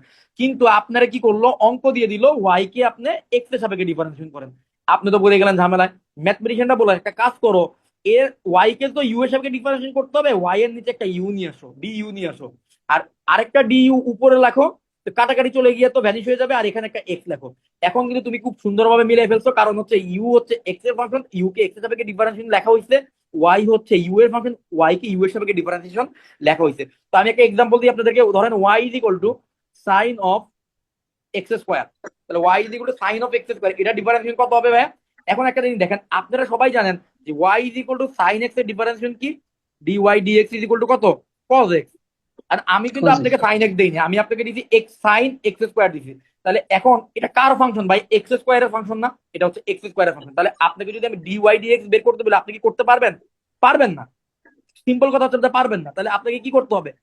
সাইন এক্স স্কোয়ারকে একটা ডি এক্স স্কোয়ার নিচে আনতে হবে, ডি এক্স স্কোয়ারের সাপেক্ষে তাকে ডিফারেন্সিয়েশন করতে হবে। এরপরে আবার ডি এক্স স্কোয়ারটাকে আবার উপরে লিখবেন, ওইটাকে এক্স এর সাপেক্ষে ডিফারেন্সিয়েশন করতে হবে। এখন আপনি দেখেন, এক্স এর সাপেক্ষে সাইন এক্স এর ডিফারেন্সিয়েশন হচ্ছে কজ এক্স, তাহলে এক্স স্কোয়ারের সাপেক্ষে সাইন এক্স স্কোয়ারের ডিফারেন্সিয়েশন হচ্ছে কজ এক্স স্কোয়ার এক্স। আর ডি এক্স স্কোয়ারের ডিফারেন্সিয়েশন হচ্ছে কি কি? এক্স এর সাপেক্ষে কত হবে? এক্স স্কোয়ারের ডিফারেন্সিয়েশন 2x। শেষ, আপনার ডিফারেন্সিয়েশন শেষ। এটাই ছিল ভাইয়া চেইন রুল, এটাই হচ্ছে কি ভাইয়া, এটাই হচ্ছে কি চেইন রুল। আমি কি চেইন রুল আপনাদেরকে বুঝাতে পারছি কিনা, এবং এই এমসিকিউর অ্যান্সারটা আপনারা বুঝছেন কিনা? জি ভাইয়া জি এই যার ফাংশন তাকে তার সাপেক্ষে ডিফারেন্সিয়েশন করতে হবে, কথা সিম্পল, ঠিক আছে? ওকে, তাহলে আমরা বেসিক জিনিসগুলো মানে বুঝতে পারলাম, তাই না ভাইয়া? সবাই এই পর্যন্ত ক্লিয়ার? জি ভাইয়া আচ্ছা এবার আমরা কিছু ডিফারেন্সিয়েশনে কিছু ফর্মুলা লিখে রাখছি এখানে। আপনারা আমাকে একটু জাস্ট জানাবেন যে এই ফর্মুলা গুলোর সাথে আপনার পরিচিত কিনা, নাকি এই ফর্মুলা গুলো এক্সপ্লেন করা লাগবে। আমার ধারণা আপনারা ম্যাথ ডিপার্টমেন্ট স্টুডেন্ট হিসেবে এই ফর্মুলা গুলোর সাথে মনে হয় আপনারা পরিচিত। এখানে কিছু ফর্মুলা আছে যেগুলোর সাথে আপনারা পরিচিত নাও থাকতে পারেন, যেগুলো সাইন কস, এগুলো আপনাদের পরীক্ষার জন্য ইম্পর্টেন্ট না। আমি জাস্ট বই থেকে কালেক্ট করছি, তো বইয়ের ভিতরে ছিল তাই এখানে নিয়ে আসছি। এগুলো আপনাদের জন্য ইম্পর্টেন্ট না, আপনারা তবে যারা ভাই ভালো স্টুডেন্ট আছেন হ্যাঁ আপনারা মনে হাই রাখতে পারেন। প্যারাবোলিকের সূত্রগুলো কি কাজে লাগে আসলে? না না এগুলো কাজে লাগবে না, এগুলো আমি জাস্ট বইয়ের ভিতরে ছিল তাই আমি এখানে নিয়ে আসছি, কাট করারটা আমি চলে আসছে এখানে। আপনারা যদি চান আপনারা এইগুলো নাও করতে পারেন, হাইপারবোলিকের ফাংশন গুলো নাও করতে পারেন, ঠিক আছে? হাইপারবোলিক গুলো যদি বাদ দেন, আপনারা হাইপারবোলিক গুলো বাদ দিলে বাকিগুলোর সাথে ঠিক পরিচিত আছে। আপনারা হাইপারবোলিক ভাইয়া বাদ দিলে বাকিগুলোর সাথে পরিচিত। জি। ওকে জি ম্যাথমেটিক সবই পরিচিত। আচ্ছা ঠিক আছে, তাহলে বাকিগুলোর সাথে পরিচিত থাকলে আমি ভাইয়া এখানে টাইমটা ওয়েস্ট করলাম না, আপনাদের ওই টাইম ওয়েস্ট হবে যদি আমি পারা জিনিসের মধ্যে যদি টাইম দিতে থাকি, ঠিক আছে? তাহলে আমি এই জায়গা থেকে তাহলে পরের টপিকে যাই নাকি? ভাইয়া একটু 9 নম্বরটা আরেকবার দেখাই দেবেন? 9 নম্বর এমসিকিউর কথা বলতেছেন? জি। হ্যাঁ 9 নম্বর এমসিকিউটা দেখেন। 9 নম্বরের লিমিট কত ভাইয়া? লিমিট হচ্ছে 0 না? আর জি। ফাংশনের ভ্যালু কত? ফাংশনের ভ্যালু হচ্ছে 0। তাহলে লিমিট আর ফাংশনের ভ্যালু যদি সমান হয় তাহলে এটা কন্টিনিউয়াস বা অবিচ্ছিন্ন, এটা কনফার্ম? হ্যাঁ। তাহলে অবিচ্ছিন্ন এটা কেন, এটা তো বুঝে গেছেন। এবার হলো অন্তরীকরণ যোগ্য নয় কেন, এটাই তো আপনার প্রশ্ন। আপনি এটাকে একবার ডিফারেন্সিয়েশন করেন, ডিফারেন্সিয়েশন করলে ওই যে দেখেন এটা 1/x আকৃতির আছে না, ডিফারেন্সিয়েশন করলে x এর মান 0 বসাতে পারবেন না, 0 বসালে ইনফিনিটি চলে আসবে। এটাকে যদি ডিফারেন্সিয়েশন করেন, এটাকে ডিফারেন্সিয়েশন করলে কত হবে? x কে রেখে ইউবি পড়বে না, x কে রেখে sin x 1/x এর ডিফারেন্সিয়েশন কত? cos 1/x, আবার 1/x কে ডিফারেন্সিয়েশন করলে মাইনাস 1/x স্কয়ার। নিচে দেখছেন একটা x স্কয়ার চলে আসছে না, নিচে একটা x স্কয়ার চলে আসছে না? তাহলে এইবার যদি x এর জায়গায় 0 বসাইতে যান, ইনফিনিটি চলে আসবে না ডেরিভেটিভের মান? তাহলে এই জন্য ডেরিভেটিভটা বের করা যায় না, বুঝতে পারছেন? জি ভাই এখন বুঝছি। আমি পুরো ডিফারেন্সিয়েশনটা করলাম না, মানে এটা ইউবি পড়বে আর কি, বাকিটা আপনার চাইলে করতে পারবেন আর কি। বাকিটা sin 1/x * 1। এটা কি আমরা ওই যে আপনার যেটা করছেন আর কি দোদুল্যমান ফাংশন হিসাবে, এটা তো মানে এটা তো জিরো করতে পারি নাকি? ওই থিওরি থেকে আসবে? কি কি ওই যে 1/x = 0, এটা কি মানে তুল্যমান ফাংশন হিসাবে এটা করা যাবে? ম্যাম বুঝি না, ওই যে আপনি কি লিমিটের কথা বলতেছেন, যে লিমিট দিয়ে করতে পারবো কিনা? হ্যাঁ হ্যাঁ হ্যাঁ, লিমিট দিয়েও আপনি দেখাতে পারবেন। লিমিট দিয়ে যে রাইট হ্যান্ড ডেরিভেটিভ আর লেফট হ্যান্ড ডেরিভেটিভের মান সেম আসবে না। না ভাই, ওই যে দোদুল্যমান ফাংশনের কথা বলছি, 1 sin 1/x এর, এটা আর কি, এটা কি সেটা হবে? দোদুল্যমান ফাংশনের দিয়ে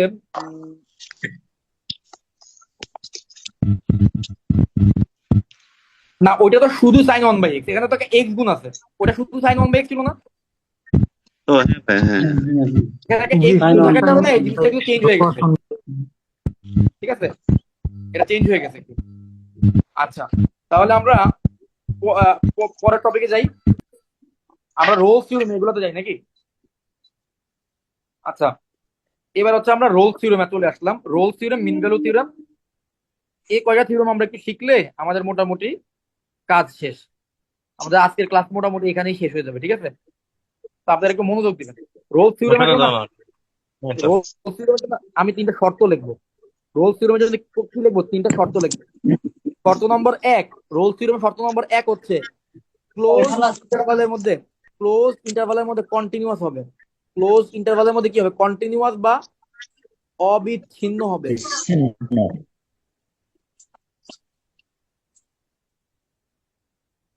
ওপেন ইন্টারভালের মধ্যে ডিফারেন্সিয়েবল হবে।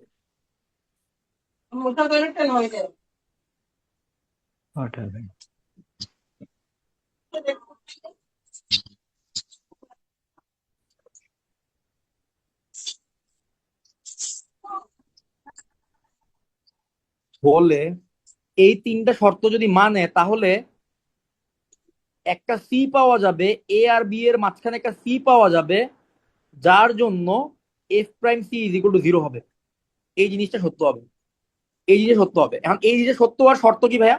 এই জিনিসটা সত্য হওয়ার জন্য শর্ত হচ্ছে ক্লোজ ইন্টারভালের মধ্যে কন্টিনিউয়াস বা অবিচ্ছিন্ন, ওপেন ইন্টারভালের মধ্যে ডিফারেন্সিয়েবল বা অন্তরীকরণযোগ্য, এবং এফ অফ এ আর এফ অফ বি কি ভাইয়া? সমান। এই 3টা জিনিস যদি সত্য হয়, তাহলে এমন একটা সি পাওয়া যাবে যার জন্য এই ফাংশনের ডেরিভেটিভটার মান কত হবে? ডেরিভেটিভের মান সি পয়েন্টে 0 হবে। আমি আপনাদেরকে এটা গ্রাফিক্যালিও বুঝাইতে চাই, যদি আপনারা বুঝতে চান। আর যদি না চান, তাহলে আপাতত এই পর্যন্তই জানলেই চলবে। বোঝালে ভালো হয় ভাইয়া। আমি আপনাদেরকে জিনিসটা গ্রাফিক্যালিও বুঝাইতে চাই। তাহলে আমি একটা গ্রাফ আঁকি। ভাই এই 3টা জিনিস সত্য হলে কি হবে? এফ প্রাইম সি এর মান 0 হবে। এমন একটা সি পাওয়া যাবে এ আর বি এর মধ্যে, এমন একটা সি পাওয়া যাবে যার জন্য এফ প্রাইম সি এর মান কি হবে? 0 হবে। ভাই ইমদাদুল হককে মিউট করে দেন ভাই, মানে আনমিউট করে দেন। আমি তো আসলে মিউট করে দিছিলাম। আমি ওই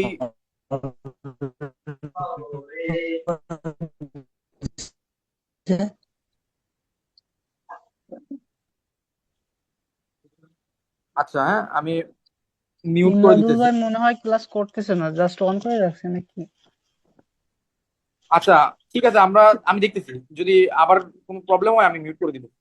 তো আমি একটা গ্রাফ আঁকতেছি, দেখেন ভাইয়ারা। এই গ্রাফটা আমাদের এই 3টা শর্তকে মানে কিনা, আর এই 3টা শর্তকে মানার পরে ম্যাজিকটা কি হয় আপনারা দেখেন। এখানে একটা পয়েন্ট, এই গ্রাফটা হলো এরকম, এখানে আরেকটা পয়েন্ট। তাহলে এই পয়েন্টটার নাম আপনি কি দিলেন? A comma f of a, a comma f of a. এদিকে এ বিন্দুটা আছে, আর এদিকে কি আছে ভাইয়া? বি বিন্দুটা আছে। তাহলে এটা এ কমা এফ অফ এ, আর এটা কি ভাইয়া? B comma f of b. তাহলে দুটো পয়েন্ট আমি নিয়ে নিলাম। এখন বলেন তো, এটা কি আমার একটা শর্ত মানছে না? দেখেন তো, ওই এখানে কি এফ অফ এ আর এফ অফ বি এর উচ্চতা সেম না? তাহলে এফ অফ এ আর এফ অফ বি সেম, এটাকে আমি বলতে পারি? মানে কোটি দুইটা সেম না? দেখেন তো, এই কোটি মানে তো জি উচ্চতা, কোটি দুইটা তো জি উচ্চতা ভাই। বোঝায়। তাহলে এই উচ্চতা দুটো সেম না ভাইয়া? Same। আগে তো সম্ভব ছিল না, নৌকা। আচ্ছা, আরেকজনকে মিউট করতে বলুন। আপনারা আসলে একটু মিউট রাখলে আমার জন্য বুঝাইতে সুবিধা হবে। যাই হোক, আসেন এখানে দেখেন তো ভাইরা, এফ অফ এ আর এফ অফ বি তো সমান, তাহলে একটা কন্ডিশন মানলো। এবং দেখেন এই ফাংশনটা গ্রাফের ভিতরে কি কোনো ডিসকন্টিনিউটি আপনারা দেখতেছেন নাকি? ফাংশনের গ্রাফটা একভাবেই আঁকা হয়েছে, তাহলে এটা কন্টিনিউয়াস ফাংশনের গ্রাফ না এটা? তাহলে এটা কন্টিনিউয়াস। তাহলে আরেকটা কন্ডিশন মানলো, এবং এই ধরনের যে কার্ভ গুলো থাকে, এই কার্ভ গুলো ডিফারেন্সিয়েবল হয় অলওয়েজ। এই ধরনের কার্ভ গুলো ডিফারেন্সিয়েবল হয়, তাহলে এটা ডিফারেন্সিয়েবল বটে। তাহলে আমাকে বলেন, এখানে 3টা কন্ডিশনই স্যাটিসফাই করছে। এই ফাংশনটা তিনটা কন্ডিশন স্যাটিসফাই করছে কিনা। রোলস থিওরেমে যে তিনটা কন্ডিশন আছে সেই তিনটা কন্ডিশন কি স্যাটিসফাই করছে নাকি করে নাই? জি ভাইয়া করছে। করছে। আচ্ছা, যদি করে থাকে রোলস থিওরেম আমাদেরকে বলতেছে f prime c is equal to 0 হবে, এমন একটা পয়েন্ট থাকবে। তাহলে এখানে একটা জিনিস দেখেন, f prime c equal to 0 মানে কি? এফ প্রাইম সি বলতে একটা ডিফারেন্সিয়েশন 0 মানে কি? স্পর্শকের ঢালের মান হচ্ছে 0। ডিফারেন্সিয়েশন 0 মানে কি ভাইয়া? স্পর্শকের ঢালের মান হচ্ছে 0। তাহলে একটা স্পর্শক টানি, এই দেখেন তো সি পয়েন্টটা এই বরাবর একটা স্পর্শক টানলাম, এই বরাবর একটা স্পর্শক টানলাম, দেখেন তো এই স্পর্শকের ঢালের মান 0 হবে না? কারণ এটা এক্স অক্ষের সমান্তরাল না? জি ভাইয়া তাহলে এখন আমাকে বলো তো, এখানে যে সি পয়েন্টটা আমরা পাইলাম, এই সি পয়েন্টটাকে এ আর বি এর মাঝে পাইলাম না এ আর বি এর বাইরে পাইলাম? এ আর বি এর মাস ভিতরে মাঝে। এ আর বি এর মাঝে পাইলাম। তার মানে তাহলে ওরা যে কথাটা বলছে ওই কথাটা কি তাহলে সত্য হইলো কি হইলো না? আমাকে এটা বলেন। ওরা যে কথাটা বললো যে ক্লোজ ইন্টারভাল যদি কন্টিনিউয়াস হয়, আমরা এই সত্যটা মানলাম, কন্টিনিউয়াস হইছে। ওপেন ইন্টারভাল ডিফারেন্সিয়েবল, আমরা এই সত্যটা মানলাম, এবং এফ অফ বি আর এফ অফ এ কে সমান দেখাইলাম। তিনটা কন্ডিশন সত্য হওয়ার পর আমরা দেখলাম যে এ আর বি এর মাঝে একটা সি পয়েন্ট চলে আসছে, যে সি পয়েন্টে ডেরিভেটিভের মান হচ্ছে 0। যে সি পয়েন্টের ঢাল স্পর্শক টানলে স্পর্শকটা এক্স অক্ষের সমান্তরাল হয়ে যায়। তার মানে স্পর্শক এক্স অক্ষের সমান্তরাল মানে হচ্ছে স্পর্শকের ঢাল হচ্ছে কি 0। তার মানে এই রোলস থিওরেমটাকে আমরা গ্রাফিক্যালি কি বুঝাইতে পারলাম কি পারলাম না বলেন? জি ভাইয়া তাহলে আপনারা ভাইয়া clear? এখানে যদি 3 নাম্বার জি? পয়েন্টটা যদি সত্য না হইতো এফ অফ এ আর এফ অফ বি, তাহলে কি কোনো অসুবিধা হইতো এই ক্ষেত্রে? হ্যাঁ, 3 নম্বর পয়েন্টটা যদি এফ অফ এ আর এফ অফ বি যদি সমান না হইতো তাইলে এটা হয়ে যেত মিন ভ্যালু থিওরেম। এটা আমরা এখন করবো এমভিটি আমরা এখন করবো। এটা হয়ে যেত কি ভাইয়া? Mean value theorem. তাহলে আমরা এখন ভাইয়া মিন ভ্যালু 2 নাম্বার হ্যাঁ বলেন। অন্তরীকরণ যোগ্যতা কিভাবে হয়েছে ওইটা একটু বোঝান, আর একটু বোঝালে ভালো হয়।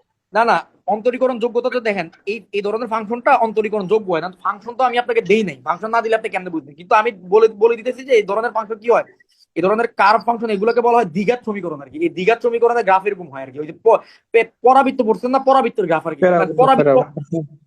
পরাবৃত্ত অলওয়েজ হচ্ছে ডিফারেন্সিয়েবল, ঠিক আছে? পরাবৃত্ত ডিফারেন্সিয়েবল এভরিওয়্যার, ডিফারেন্সিয়েবল কি এভরিওয়্যার, সব জায়গায় ডিফারেন্সিয়েবল। তো ওই হিসেবে আমি বললাম আর কি এটা ডিফারেন্সিয়েবল, বুঝছেন?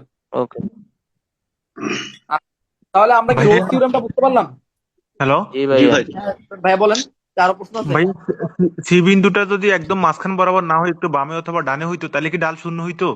হ্যাঁ, তাইলে হইতো। এখানে বলতো সি বিন্দুটা এ আর বি এর মাঝে কোনো এক জায়গায় হবে, মানে c belongs to a comma b, অর্থাৎ এ বি এর মাঝে এই জায়গায় হইতে পারে, এই জায়গায় হইতে পারে। ধরেন আমি আরেকটা গ্রাফ আইকে আপনার একটু আপনার কনফিউশনটা ক্লিয়ার করে দিচ্ছি।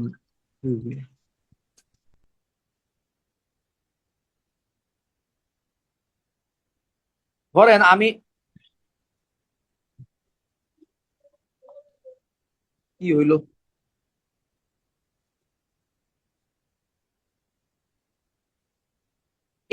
আচ্ছা এইবার বলেন তো, এটা হচ্ছে এ কমা এফ অফ এ, এটা হচ্ছে কি b comma f of b. Okay, এবার সি বিন্দু আপনি এই জায়গায় ঢাল 0 পাইতেছিলেন, এই জায়গায় ঢাল 0 পাইতেছেন, এই জায়গায় ঢাল, সি বিন্দু কয়টা পাইছেন? সি বিন্দু পাইছেন 3টা। তাহলে 3টা কমপ্লেক্স মাঝে আছে, একটা এক এক জায়গায় আছে না?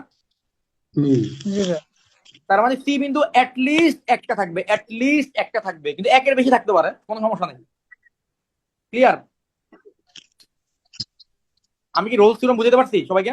জি রোলস থিওরেম এমসিকিউ আসতে পারবেন ইনশাআল্লাহ। এবার mean value theorem. Mean value theorem কি বলছেন? মিন ভ্যালু থিওরেমের মধ্যে শর্ত কি কি দেখেন। 1 নম্বর শর্ত, সব আগে শর্ত, ক্লোজ ইন্টারভালে কন্টিনিউয়াস বা অবিচ্ছিন্ন, ওপেন ইন্টারভালে ডিফারেন্সিয়েবল,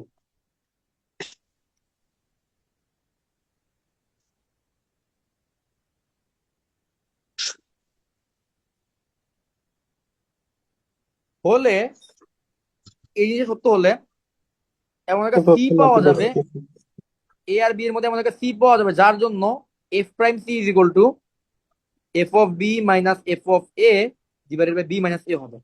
এবার কিন্তু এফ প্রাইম সি কে 0 বলে না, এবার কিন্তু এফ প্রাইম সি এর মানকে 0 বলে না। এবার বলছে f prime c is equal to f of b minus f of a divided by b minus a. এটা সত্য হবে, এটা বলছে মিন ভ্যালু থিওরেমের মধ্যে। এখন আমার কথা হচ্ছে, আমি আপনাদের একটা প্রশ্ন করি, এখানে দুইটা শর্ত আর রোলস থিওরেমের দুইটা শর্ত কি সেম কিনা? সেম না? জি তাহলে এখানে রোলস থিওরেমের একটা শর্ত কম আছে। মনে করেন এখানে যদি এফ অফ বি আর এফ অফ এ এর যদি সমান বলতেন, তাহলে এই জায়গায় উপরে কি হয়ে যেত, এফ অফ বি আর এফ অফ এ যদি সমান হয়ে যেত তাহলে তাদের বিয়োগফলটা 0 হয়ে যেত না?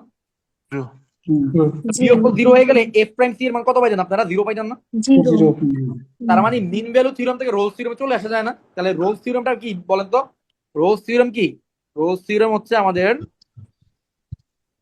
Special case of MVT, mean value theorem. Rolle's theorem কি বলেন তো? মিন ভ্যালু থিওরেমের একটা স্পেশাল কেস। কারণ দেখেন, মিন ভ্যালু থিওরেমের যদি এফ অফ বি আর এফ অফ এ মানে ওই শর্তটা যদি মিন ভ্যালু থিওরেমের মধ্যে অ্যাড করে দেন তাহলে রোলস থিওরেমটা চলে আসে। তাহলে রোলস থিওরেমটা হচ্ছে একটা special case of mean value theorem বা বিশেষ রূপ। মিন ভ্যালু থিওরেমের একটা বিশেষ রূপকে আমরা বলি রোলস থিওরেম। তাহলে মিন ভ্যালু থিওরেমের বিষয়টা বুঝতে পারলেন? জি ভাইয়া।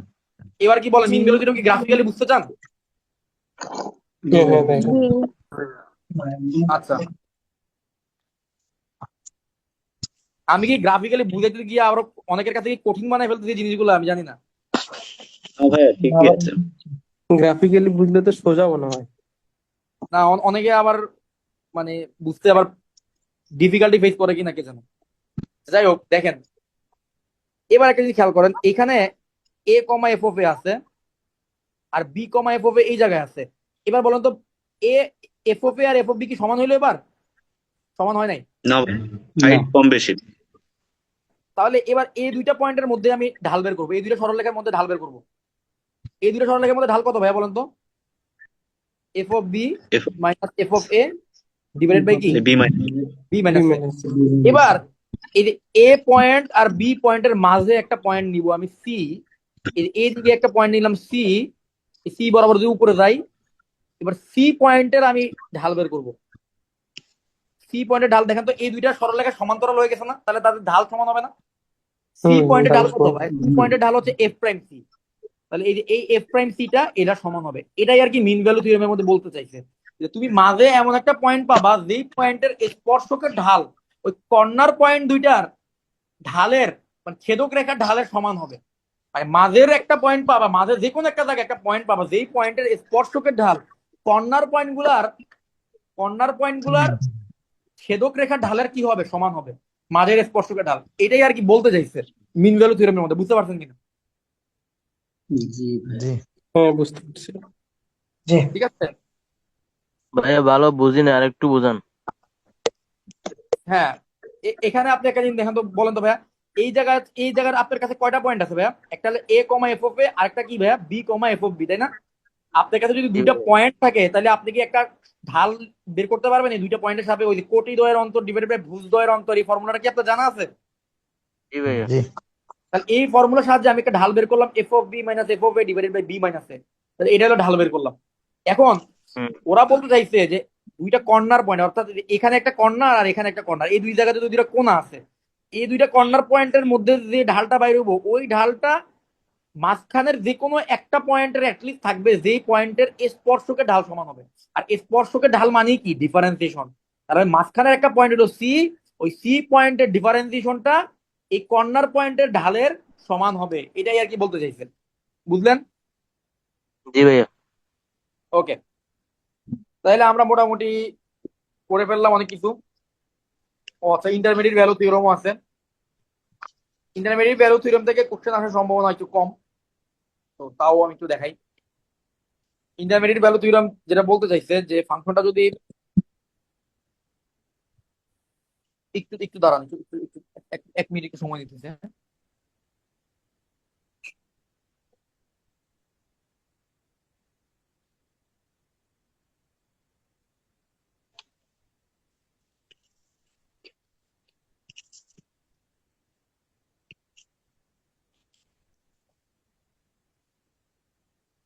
ইন্টারমিডিয়েট ভ্যালু থিওরেমের মধ্যে শর্ত আছে একটা। এবার শর্ত কয়টা? এবার শর্ত হচ্ছে একটা। একটা কি? ক্লোজ ইন্টারভালে ভাইয়া কন্টিনিউয়াস। হ্যাঁ বলেন। ওখানে হচ্ছে দুইটার ঢাল সমান হলো এই জন্য যে দুটি সমান্তরাল রেখার ঢালদ্বয় পরস্পর সমান, এই সূত্র অনুযায়ী। এক্স্যাক্টলি ওই সূত্র অনুযায়ী, হ্যাঁ। আচ্ছা, এবার হচ্ছে আচ্ছা এ কমা বি তে ফাংশনটা কন্টিনিউয়াস হবে এইটুক বলা আছে। আর আরেকটা জিনিস বলা আছে যে এফ অফ এ আর এফ অফ বি সমান হবে না। এটা যদি না হয় সেই ক্ষেত্রে ওরা বলতেছে যে এফ অফ এ আর এফ অফ বি এর মাঝখানে যদি তুমি কোনো একটা এন নাও, সেই এন এর জন্য তুমি এমন একটা, এই এন এর জন্য একটা সি পাবা, যে সিটা এ আর বি এর মাঝখানে থাকবে, এ আর বি এর মাঝখানে থাকবে। আর আমি জিনিসটা গ্রাফিক্যালি বুঝাই, তারপর আপনাদের কাছে জানতে যাবো আপনারা বুঝছেন কিনা। ধরে নেন যে এটা হচ্ছে একটা কন্টিনিউয়াস ফাংশন। এটা কি একটা ভাইয়া? Continuous function. এইখানে হচ্ছে এ কমা এফ অফ এ, আর এই জায়গায় হচ্ছে আপনার b comma f of b. তাহলে এখন এই দুইটা হাইটের মাঝখানে একটা হাইট হচ্ছে, ধরেন একটা কোটি হচ্ছে এন। তাহলে এই কোটির ভুজটা কি বলেন তো? ভুজটা তো সি। হ্যাঁ, সি। তাহলে এখন ওরা যেটা বলতে চাইতেছে যে এই হচ্ছে এ আর বি, তুমি যদি কন্টিনিউয়াস ফাংশনের দুই কোটির মাঝখানে কোনো কোটি নাও, দুই কোটির মাঝখানে কোনো কোটি নাও, তাহলে তার ভুজটা দুই ভুজের মাঝখানেই অবস্থান করবে। মানে এটা বলতে চাইতেছে যে তুমি যদি কন্টিনিউয়াস ফাংশনের দুইটা কোটির মাঝখানে যদি কোনো কোটি নাও, সেই কোটি তো কোনো ভুজের কারণে আসছে, তাই না? কোটি আসে কার মাধ্যমে? ভুজের মাধ্যমে আসে। ভুজকে ইনপুট দিলে কোটি পাওয়া যায়। তুমি যদি কন্টিনিউয়াস ফাংশন দুইটা কোটির মাঝখানে কোনো একটা কোটি নাও, তাহলে তুমি যে ভুজটা পাবা সেই ভুজটাও ওই দুই ভুজের মাঝখানে হবে। যেমন দেখেন এখানে এনটা ছিল এফ অফ এ এবং এফ অফ বি এর মাঝে, এন ছিল এফ অফ এ আর এফ অফ বি এর মাঝে। তাহলে এনটা কার কাছ থেকে আসছে? সি এর কাছ থেকে আসছে। এই সিটা হচ্ছে এ আর বি এর মাঝে, মাঝে চুপ পড়ে গেছে। তাহলে এটাকে আর কি ইন্টারমিডিয়েট ভ্যালু থিওরেমে বলতে চাওয়া হয়েছে। আপনারা বুঝতে পারলেন কিনা? জি ভাইয়া। ঠিক আছে, তাহলে ইন্টারমিডিয়েট ভ্যালু থিওরেম অত বেশি ইম্পর্টেন্ট না। ইন্টারমিডিয়েট ভ্যালু থিওরেম অত বেশি ইম্পর্টেন্ট না, তো বাকিগুলা রোলস আর মিন ভ্যালুটা বেশি ইম্পর্টেন্ট আর কি। ঠিক আছে। আমরা তো রোলসও দেখলাম যে সিটা মাঝখানেই থাকে, এ বির মাঝখানেই সিটা থাকবে। হ্যাঁ, কিন্তু রোলসে কিন্তু একটা কথা বলছিল যে এফ প্রাইম সিটা জিরো হওয়া লাগবে। এখানে কিন্তু এরকম কিছু বলে নাই। মানে এখানে এক একটা থিওরেম এক এক ধরনের কথা বলছে আর কি। ওইটার মধ্যে এফ প্রাইম সি এর মান কিন্তু জিরো হওয়া লাগবে, এটা বলছিল, তাই না? তো এখানে জি কিন্তু ভাইয়া। এখানে কিন্তু ডিফারেন্সিয়েশনের কোনো টপিক নাই, বুঝছেন? এখানে কিন্তু ডেরিভেটিভ করার কোনো বিষয় নেই, বুঝলেন? আচ্ছা, তাহলে আমরা কি এমসিকিউ সলভিং এ যাইতে পারি? জি ভাইয়া। বলেন ভাই, কারো কোনো প্রশ্ন আছে বলেন। ভাই ভাই আমার সেকেন্ড একটা মেন বলেন। ভাই ওই যে বললেন কন্টিনিউয়াস ফাংশনে দুইটা কোটির মাঝখানে কোটি নিলে ওই দুইটা ফাংশনের মাঝে কি বুঝাবে, এরকম কি হ্যাঁ, বলছে? ওই দুইটা ভুজের মাঝখানে ভুজ পাওয়া যাবে। ও ও। তবে এটা শর্ত কি ভাইয়া? এটা শর্ত হচ্ছে কন্টিনিউয়াস ফাংশন হইতে হবে। ডিসকন্টিনিউয়াস ফাংশনের ক্ষেত্রে কিন্তু নাও হইতে পারে, জিনিসটা বুঝে নাই? জি ভাই। ভাইয়া আমার একটা কথা ছিল। বলেন। আগের ক্লাসে তো বলছি এমসিকিউ গুলার জানলে তো ভালো তো আর কি। হ্যাঁ, বুঝি নেই ভাইয়া, আরেকবার একটু বলবেন। এমসিকিউ গুলার ব্যাখ্যা দিলেন আর কি। ও আচ্ছা ভাইয়া, এই এই জিনিসটা আসলে আমি করতে পারতেছি না। এমসিকিউ গুলোর ব্যাখ্যা আমি আপনাকে ক্লাসে দিয়ে দিব। এখন আসলে ভাই বই তো আমি আসলে একা লিখি নাই, বই তো আমার সাথে আরো দুইজন আছে, তারা এটা কোনোভাবে এলাও করে নাই। তারা বলছে যে এমসিকিউ তো তুই ক্লাসেই বুঝে দিতে পারবি, এবং ক্লাসে যদি তারা এমসিকিউ বুঝবে, না বুঝলে রেকর্ড দেখবে, আবার রেকর্ডও যদি না বুঝে তাহলে সে আবার গ্রুপে কোশ্চেন করতে পারতেছে, টেলিগ্রাম গ্রুপে, সেই ক্ষেত্রে ব্যাখ্যাগুলো তার কাছে ক্লিয়ার হয়ে যাবে। কিন্তু ওই বই পাবলিশের আগে এটা আসলে দেওয়া পসিবল না, বুঝতে পারছেন? আমি কথা বলছিলাম, আমি আপনাদেরকে আরেকটা কথা আপনারা যেটা জানতে চাইছিলেন আমার কাছে, যে আমাদের যে পিডিএফটা, এটা একটা ফ্রেশ কপি দিতে, একটা হচ্ছে মানে মার্ক করা কপি দিতে। আমি সেটা দিয়ে দিচ্ছি। অলরেডি ড্রাইভের ভিতরে একটা ফ্রেশ কপি আপলোড করা হয়েছে, আর একটা মার্ক কপি এখন আমি ক্লাস শেষে আপলোড দিব। কিন্তু এমসিকিউর ব্যাখ্যাটা আমি এমসিকিউর সাথে অ্যাড করতে পারতেছি না ভাইয়া। ভাই যখন বই বের হবে তখন কি দেখা থাকবে? হ্যাঁ, বইয়ের মতো তো ব্যাখ্যা থাকবে। ওকে। এখন আপনারা আমার কাছ থেকে ব্যাখ্যা নিয়ে নেন, আমি তো আপনাদেরকে প্রত্যেকটা এমসিকিউ এক্সপ্লেন করে দিচ্ছি। আপনারা যেটাতে আটকাচ্ছেন আমি তো বলে দিচ্ছি, তাই না? তাহলে ওইখান থেকে আপনাদের ব্যাখ্যার আশা করি সমস্যা হবে না আর কি, আপনাদের ব্যাখ্যার বিষয়টা না ক্লিয়ার না, হয়ে যাবে। সমস্যা নাই। হুম। আচ্ছা, এবার আসেন ভাই আমরা এমসিকিউ সলভ করি। এটা কি শেষ কিনা একটু দেখে দাঁড়ান। এখানে ভাই অনেকগুলো এমসিকিউ আছে, বুঝছেন? তো আমরা এখান থেকে একটু দ্রুত করবো না। তো আমরা প্রথমে এমসিকিউটা দেখি ভাই, কি বললো দেখেন। x = 1 বিন্দুতে কি বলছে? অন্তরীকরণ যোগ্য হওয়ার জন্য প্রয়োজনীয় শর্ত আছে। এই টাইপের এমসিকিউ অলরেডি আমরা করছি। এটার জন্য হচ্ছে কি হইতে হবে বলেন তো?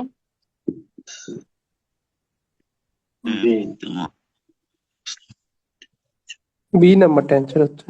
বি নম্বরটা কারেক্ট, জি সাবাস। ভাইয়া আর অন্তরোজের সংজ্ঞা অনুযায়ী কোনটা হবে? এ নম্বর হবে, আবার বি নম্বর হবে। এ আর বি দুইটাই কারেক্ট হবে এখানে, এ আর বি দুইটাই কারেক্ট হবে, বুঝলেন? জি জি ভাই। জি। ওকে, এবার রোলের উপপাদ্য হচ্ছে গড়মান বা মিন ভ্যালু থিওরেম বা গড়মান। মিন ভ্যালু মানে হচ্ছে গড়মান, এটা হলো এমবিটি। আর রোল মানে তো রোলই, বুঝছেন? আর মিন ভ্যালু থিওরেমটার মান বাংলাটা কি? গড়মান উপপাদ্য। তো গড়মান উপপাদ্যের কি বলেন তো বিশেষ রূপ না? রোলের উপপাদ্যটা কি গড়মান উপপাদ্যের বিশেষ রূপ না? বিশেষ ক্ষেত্রে। জি ভাইয়া জি আর বিশেষ ক্ষেত্রে। কি করবো বলেন? F x equal x cube, এটাকে এফ প্রাইম 2 এর মান বের করতে হবে। একবার ডিফারেন্সিয়েট করেন, এফ প্রাইম এক্স কত? 3x অ্যান্সার হবে সি। বসাই দেন। 12 বারো। 12 সাইন এক্স কজ এক্স, এটা কত হবে বলেন তো ভাই? বাইরে একটা আপনাকে কাজ করেন, এখানে একটা 2 গুণ দেন, বাইরে একটা হাফ নিয়ে এখানে একটা 2 গুণ সাইন এক্স ইন্টু কজ। আর 2 sine x into cos x আমরা কি লিখতে পারি ভাইয়া? Sign sign 2x। 2x। আর সাইন 2x এর ডিফারেন্সিয়েশন কত হবে ভাইয়া? cos 2x 2 cos 2x answer number c. 2 into cos 2x। 2 into cos 2x হলে অ্যান্সার হবে এ নম্বর, তাই না ভাইয়া? a। A number. দুটো কাটা গেলে এই আসতেছে। এ হবে এ। 6 নম্বরটা বলেন, রোলের উপপাদ্য প্রযোজ্য হওয়ার জন্য নিচের কোন শর্তটি প্রয়োজন? F of A a equal to f of হবে বি। f of a সমান এ f of নাম্বারটা। b। Right. e two the power 2x এর মান কত? ডিফারেন্স এটা তো পারবেন, 2 into e two the power 2x। 2e to the power 2x। বড় মান 2 to the power উপপাদ্যের 2x জন্য c বিলংস টু ab এর জন্য কোনটি হবে? A number. এ f নম্বর, prime very of good. c। 9 নম্বরটা বলেন। লন এক্স এফ লন অ্যান্সার হবে বি। 1 হবে। b number answer। 1 tan inverse x। 10 নম্বরটা বলেন। B number. 1 1 ভাগ 1 plus plus x square। 11 নম্বরটা বলেন। স্কয়ার ব্যবহৃত গঠন কত c এর মান c এর মান বের করতে বলছে, তাহলে আমি এটা করে দিই আপনাকে, এটা আপনাদের সমস্যা হতে পারে। ফর্মুলা কি ছিল? f prime c is equal to f of b minus f of a divided by b minus a, তাই তো ছিল? এখানে আপনার b কত? এখানে আপনার a হচ্ছে গিয়ে 0, b হচ্ছে গিয়ে 2, f অফ a হচ্ছে গিয়ে কত? f of 0 is equal to কত? 0। আর f of 2 is equal to কত? 4। 2 is equal two 4। f prime c is equal to কত হবে? f প্রাইম x কত? f prime x is equal to কত? 2x। তাহলে f প্রাইম c মানে হচ্ছে 2c। 2c is equal to হচ্ছে f of b মানে হচ্ছে 4, 4 মাইনাস f অফ b মানে 0 divided by b minus a মানে কত? 2 minus 0। So ultimately 2c is equal to হচ্ছে 4/2। তো c ইজ ইকুয়াল টু হচ্ছে 1। c এর ভ্যালু কত আসছে? c এর ভ্যালু হচ্ছে আসছে 1। এটাকে আপনারা বুঝতে পারলেন কি? জি ভাইয়া। sec x এর ডিফারেন্স কত? 12 নম্বরটা বলেন। sec x into 10x। এ। কোন একটি ফাংশন অন্তরীকরণ যোগ্য হলে তা কি হবে? অবিচ্ছিন্ন হবে, এটা তো জানেনই। ওই কন্টিনিউয়াস হবে না?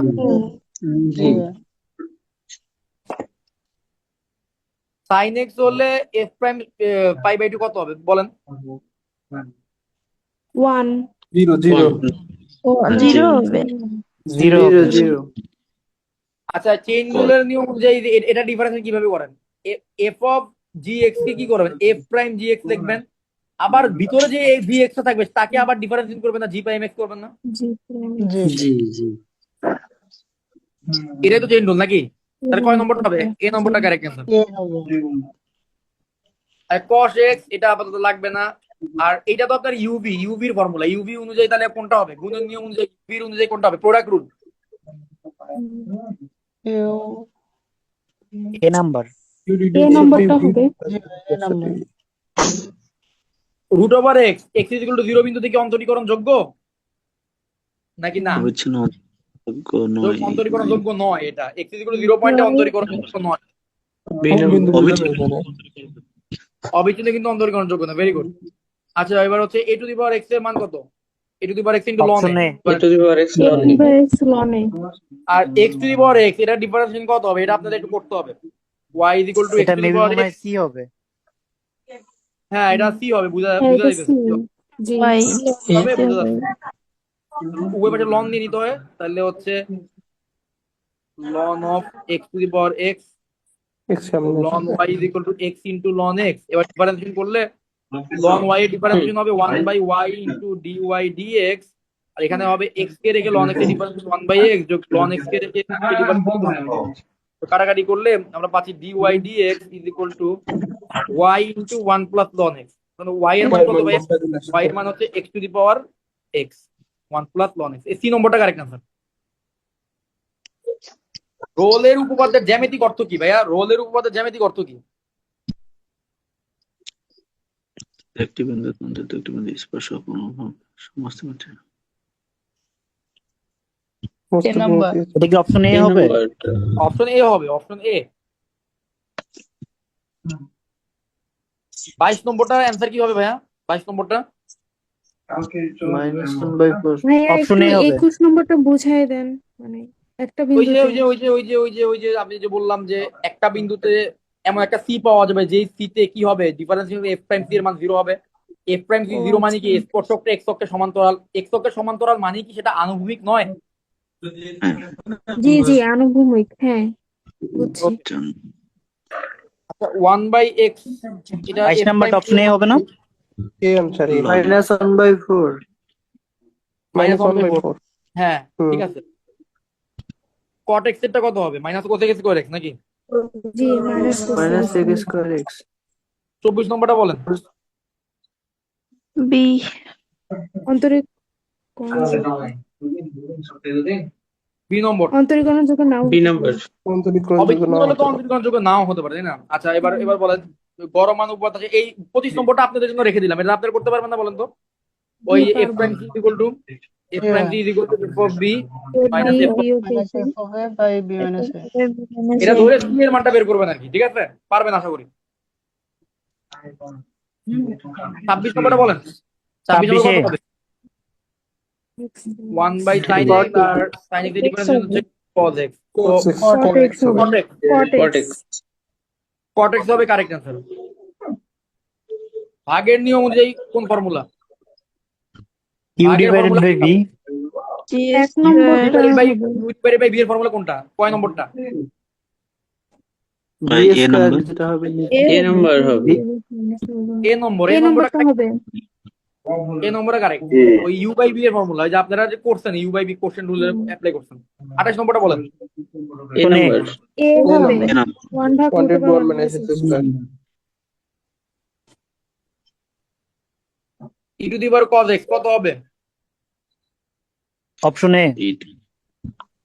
ডিফারেন্সিয়েশন হবে e to the power cos x এর differentiation e to the power cos x আর cos x এর ডিফারেন্সিয়েশন হচ্ছে মাইনাস sin। তাহলে মাইনাস হবে। ই টু দি পাওয়ার এ নম্বরটা correct answer. A number a number 0 30 নম্বরটা বলেন। 0 হবে। 0 হবে। 0 ভেরি গুড। এরপরে 31 নম্বর গড় মান উপপাদ্যের জ্যামিতিক অর্থ কি? অন্তত একটি বিন্দুতে স্পর্শক জ্যা এর সমান্তরাল। অন্তত একটি বিন্দুতে স্পর্শক জ্যা এর সমান্তরাল। হ্যাঁ এ তাই হবে। না? ওই যে আমি আপনাদের দেখাইছিলাম, মনে করে দেখেন এটা হলো জ্যা আর মানে ছেদক রেখা, আর এটা হলো একটা স্পর্শক, মানে এরা দুই সমান্তরাল হবে অন্তত একটি বিন্দুতে, ঠিক আছে? এবার f of x is equal to 10x হলে x is equal to π/2 বিন্দুতে কি হবে? 32 নম্বর কি হবে বলেন তো? অসংজ্ঞায়িত হয়ে যাচ্ছে হ্যাঁ, মানে অবিচ্ছিন্ন, হবে। মানে কন্টিনিউয়াসই না, অবিচ্ছিন্ন নয়, অবিচ্ছিন্ন নয়। সি নম্বর, তাই না? সি নম্বর না ভাইয়া? হ্যাঁ হ্যাঁ হ্যাঁ হবে। অসংজ্ঞায়িত হয়ে যাচ্ছে অসংজ্ঞায়িত হয়ে যেতেছে, তার মানে তো ওইখানে তো সে কন্টিনিউয়াসই না, মানে তাই না? বিচ্ছিন্ন।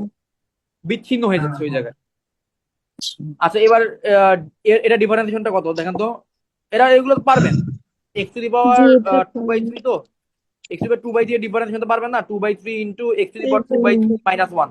এবার যা কিছু এটা করলে যা আসবে আর কি। তো এটা করলে কত আসে এটা আপনারা একটু ডি ভালো অপশন বলতে হবে মনে হয়।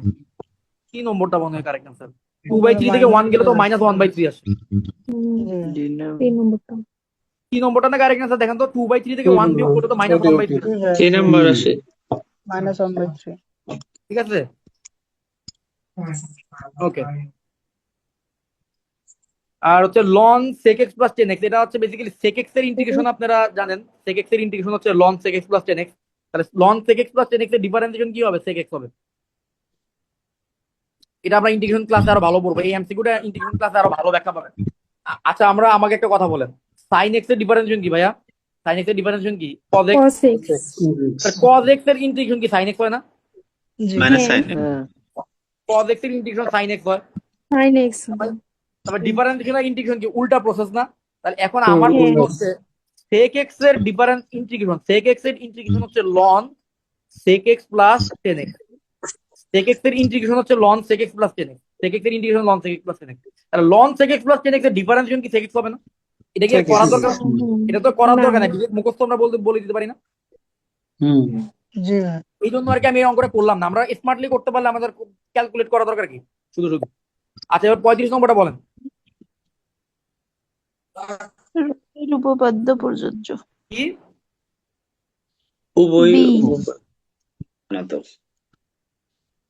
গড় না রোল কোনটা? এ না বি? এটা গড় মান হবে, গড় মান। গড়মান উপপাদ্য প্রযোজ্য। গড় মান রাইট গড় মান উপপাদ্য। তো খুব চমৎকার ভাবে আপনারা প্রত্যেকটা প্রশ্নের উত্তর দিতে পারলেন, আপনাদেরকে অসংখ্য ধন্যবাদ। তো নেক্সট ক্লাসে আমরা ডিফারেনশিয়াল ক্যালকুলাস শেষ করে ফেলার চেষ্টা করবো ইনশাল্লাহ। এরপর আমরা ইন্টিগ্রালে যাবো আর কি এরপরের ক্লাস থেকে। এবং নেক্সট ক্লাসের রুটিনটাও কিন্তু আপনাদেরকে দিয়ে দেওয়া হয়েছে, আপনারা ওই রুটিন অনুযায়ী ক্লাসে জয়েন করবেন। এই যে এই 9টা বাজে ক্লাস হবে, ঠিক আছে? ওকে, তাহলে আজকে ক্লাস নিয়ে কার কোনো প্রশ্ন আছে? ক্লাসটি 2 দিন করবেন না 3 দিন করবেন? ভাইয়া আমি চাচ্ছি সপ্তাহে 3 দিন ক্লাস করতে। 3 মাসের মধ্যে সিলেবাসটা শেষ করে ফেললে আপনাদের জন্য ভালো হবে। সিলেবাস যদি শেষ করে থাকে আপনাদের ক্লাসে তখন রেকর্ড ক্লাসগুলো থাকবে, এক্সাম দিতে পারবেন, তখন মনে করেন যে আপনাদের প্রিপারেশনটা অনেক ভালো হবে। কারণ জি সার্কুলার দিয়ে দিলে কিন্তু বেশি সময় দিবে না আপনাদের পরীক্ষার জন্য। সার্কুলার দিয়ে দিলে পরীক্ষার জন্য বেশি সময় দিবে না, বুঝতে পারছেন? এই জন্য সার্কুলারের আগে সিলেবাসটা শেষ করে রাখতে পারলেই ভালো হয়। তাহলে আর ভাইয়া একটা কোশ্চেন ছিল। ঠিক আছে ভাই, ক্লাস আপত্তি আছে? না ভাইয়া ভাইয়া একটা ঠিক আছে। কোশ্চেন ছিল। হ্যাঁ না হ্যাঁ বলেন আপত্তি ভাইয়া। নেই। 25 তারিখে কি এক্সামটা হবে? হ্যাঁ আপনাদের রুটিন দেওয়া আছে না, রুটিন অনুযায়ী এক্সাম হবে। রুটিনে কি জি দেওয়া আচ্ছা ছিল? ধন্যবাদ 25 তারিখ অনুযায়ী এক্সাম হবে। হ্যাঁ জি আচ্ছা ধন্যবাদ। ঠিক আছে ভাইয়া, তাহলে আর কারো যদি কোনো প্রশ্ন না থাকে আমি ক্লাসটা শেষ করবো। মানে এই সপ্তাহে কি 2টা ক্লাস হবে নাকি? সামনের সপ্তাহে 3টে ক্লাস হবে নাকি? সেটা বলছিলাম। হ্যাঁ ওই যে আপনাকে ওই যে রুটিনটা দেখছেন, রুটিনটা কি পাইছেন? ওই যে টেলিগ্রাম গ্রুপে দেওয়া হয়েছে। হ্যাঁ দেখছি। হ্যাঁ প্রতি উইকের রুটিনটা প্রতি উইকে দিয়ে দিব। প্রতি উইকে 3টা ক্লাস রাখার চেষ্টা করবো যদি আমার কোনো সমস্যা না থাকে। ঠিক আছে ভাইয়া? ঠিক আছে ভাই। ভাই ওকে, শুক্রবারের ক্লাসটা কি 9:30 করা যায়? শুক্রবারের ক্লাসটা 9:30টায়? ও ভাইয়া আমার আসলে এই যে অলরেডি 9টায় করছি, যে তাও আমার 10:30 বাজেছে। আমার ওই সকালে ফজরে উঠতে খুব কষ্ট হয়েছে। তো ওই জন্য আমি চাই যে ক্লাসটা আমি 8:30টায় করতে পারলে আমার জন্য আরো ভালো হয় আর কি। তো আপনাদের ওই অনেকে 10টায় চাইছিলেন, এই জন্য আমি আর কি 9টায় রাখছি। আচ্ছা ভাই ঠিক আছে। 9টার পরে আসলে দেওয়া আমার জন্য একটু ডিফিকাল্ট। 9টা ঠিক আছে। যদি আপনাদের ইনকেস কোনো সমস্যা হয় আপনারা কিন্তু রেকর্ড পাচ্ছেন, তো টেনশনে কিছু নাই আর কি, ইনশাল্লাহ সমস্যা হবে না। জি ভাই আচ্ছা ভাই, তাহলে আমি ক্লাসটা এখানে রাখতেছি, যদি কারো কোনো প্রশ্ন না থাকে। ঠিক আছে। ঠিক আছে। আসসালামু আলাইকুম। আসসালাম।